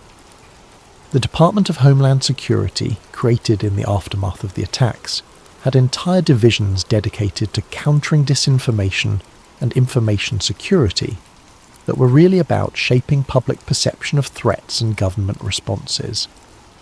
Then in the year the housing market collapsed, something interesting appeared in the Federal Register. A notice about the creation of something called the National Applications Office. Daniel had never heard of it, so he researched extensively. The NIA was designed to coordinate the use of spy satellites for domestic purposes. The official justification was Homeland Security, disaster response, and border security. Intelligence agencies already had satellites watching the entire planet. Why not use that capability to help domestic agencies? The backlash was immediate. Privacy advocates raised alarms. Congressional committees expressed concerns. The media actually paid attention for once, running stories about Big Brother watching American citizens from space. The NAO was officially shut down before it even became operational. The announcement came within months of its creation. A victory for privacy, the headlines proclaimed. But Daniel found documents showing that while the NAO itself was disbanded, the infrastructure remained. The satellite coordination systems were transferred to other agencies. The legal frameworks were preserved under different names. The program hadn't been killed, it had just gone invisible. That was a pattern Daniel kept seeing. Programs would be announced, face public criticism, get officially ended, but the core capabilities would continue under different names in different agencies. Around the same time, the Defense Advanced Research Projects Agency, DARPA, began launching a series of projects that caught Daniel's attention. DARPA had always been at the cutting edge of military technology. They'd created the internet, GPS, stealth technology, and dozens of other innovations that eventually became civilian products. But in the years following the year the towers fell, their focus shifted towards something different. brain-computer interfaces, neural manipulation, what they called neurotechnology for national security. Daniel found public documents about these programs. They weren't secret. DARPA published papers about their research. They held conferences. They recruited from universities. One program was called Silent Talk. The goal was to allow soldiers to communicate through thought alone, using neural interfaces that could detect and transmit brain signals. The potential military applications were obvious: silent communication in combat zones, coordination without radio chatter. But Daniel saw the other implications. If you could detect what someone was thinking and transmit it, you could also potentially send signals back. You could potentially influence thought itself. Another program was called Narrative Networks. The official description was about understanding how narratives and stories shape group behaviour and decision-making. The goal was to develop ways to counter extremist narratives and promote pro-social messaging. But the research went deeper than that. It explored how specific narratives could be crafted to influence large populations, how stories could be deployed strategically to shape public opinion, how psychological triggers could be identified and exploited. Then there was biological control. This program aimed to use electromagnetic stimulation to trigger specific biological responses in the brain. The official goal was treating PTSD and traumatic brain injuries in soldiers, but the underlying technology could theoretically be used to induce specific mental states in targeted individuals. Daniel compiled all of this research. He cross-referenced it with the atmospheric projection technology from Monist's files, and he started to see how everything connected. The holographic projection technology from the 80s and 90s could control what people saw. The neurotechnology research from the 2000s and beyond could influence what people thought and felt. The information control infrastructure established after the towers fell could manage how people interpreted what they saw and felt. Together, it was a complete system for managing human perception at scale. He found an article from the year before the last presidential election. A retired DARPA scientist had written an op-ed piece published in a small tech journal. The article was critical of what the scientist called weaponized psychology in government programs. Daniel tracked down the full piece. One paragraph jumped out. What began as defensive technology has become something else entirely.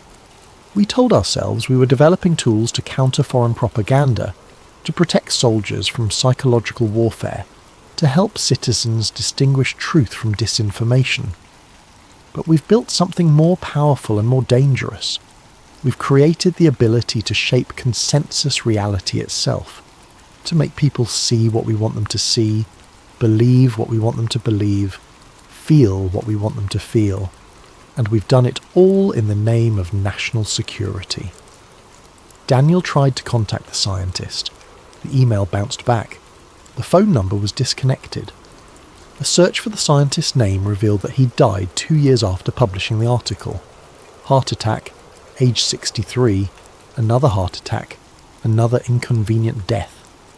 Daniel kept digging. He found evidence of the infrastructure being integrated into civilian systems.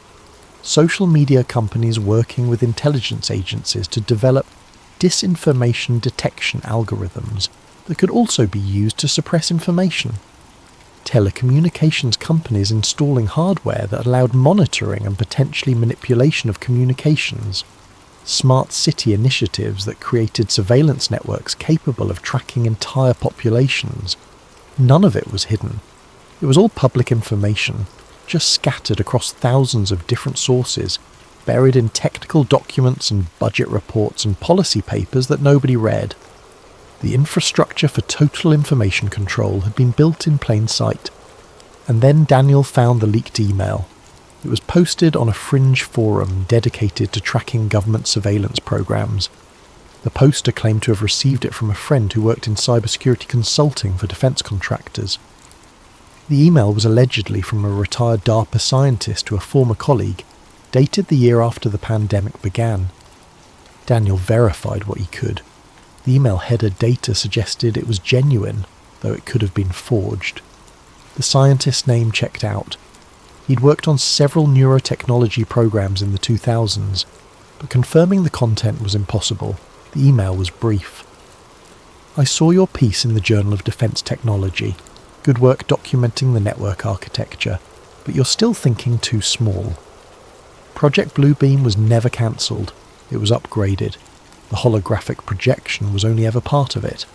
The real goal was always psychological, making people see what you want them to see. Believe what you want them to believe. With modern technology, AI-generated content, deepfakes, voice, synthesis, ubiquitous surveillance, you don't even need the holograms anymore. You can create entire realities, custom-tailored to specific populations or even individuals. The infrastructure is in place. The capability exists. All that's missing is the activation order. Daniel read the email a dozen times. Then he started researching the current state of the technologies mentioned. Deepfakes had become nearly perfect. AI systems could generate video of anyone saying anything, with perfect lip sync and natural expressions. Voice synthesis could clone anyone's voice from a few minutes of audio samples. Image generation had reached the point where artificial images were indistinguishable from photographs. Social media algorithms could create completely different information environments for different users, showing them content calibrated to their existing beliefs and emotional triggers. Search engines could manipulate what information people found. Digital maps could show different routes to different people.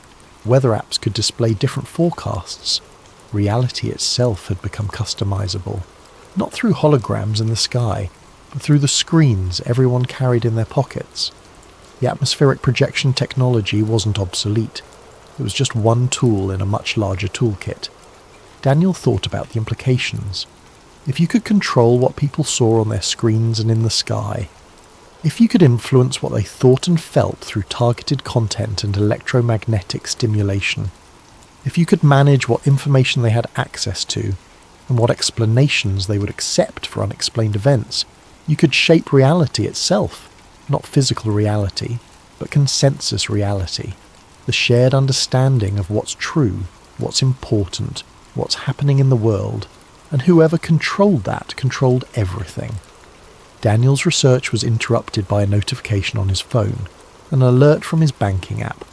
His account had been flagged for suspicious activity and temporarily frozen pending investigation. He called the bank immediately. They couldn't provide details over the phone but asked him to come in to discuss the matter. They made an appointment for later that week. Daniel felt cold.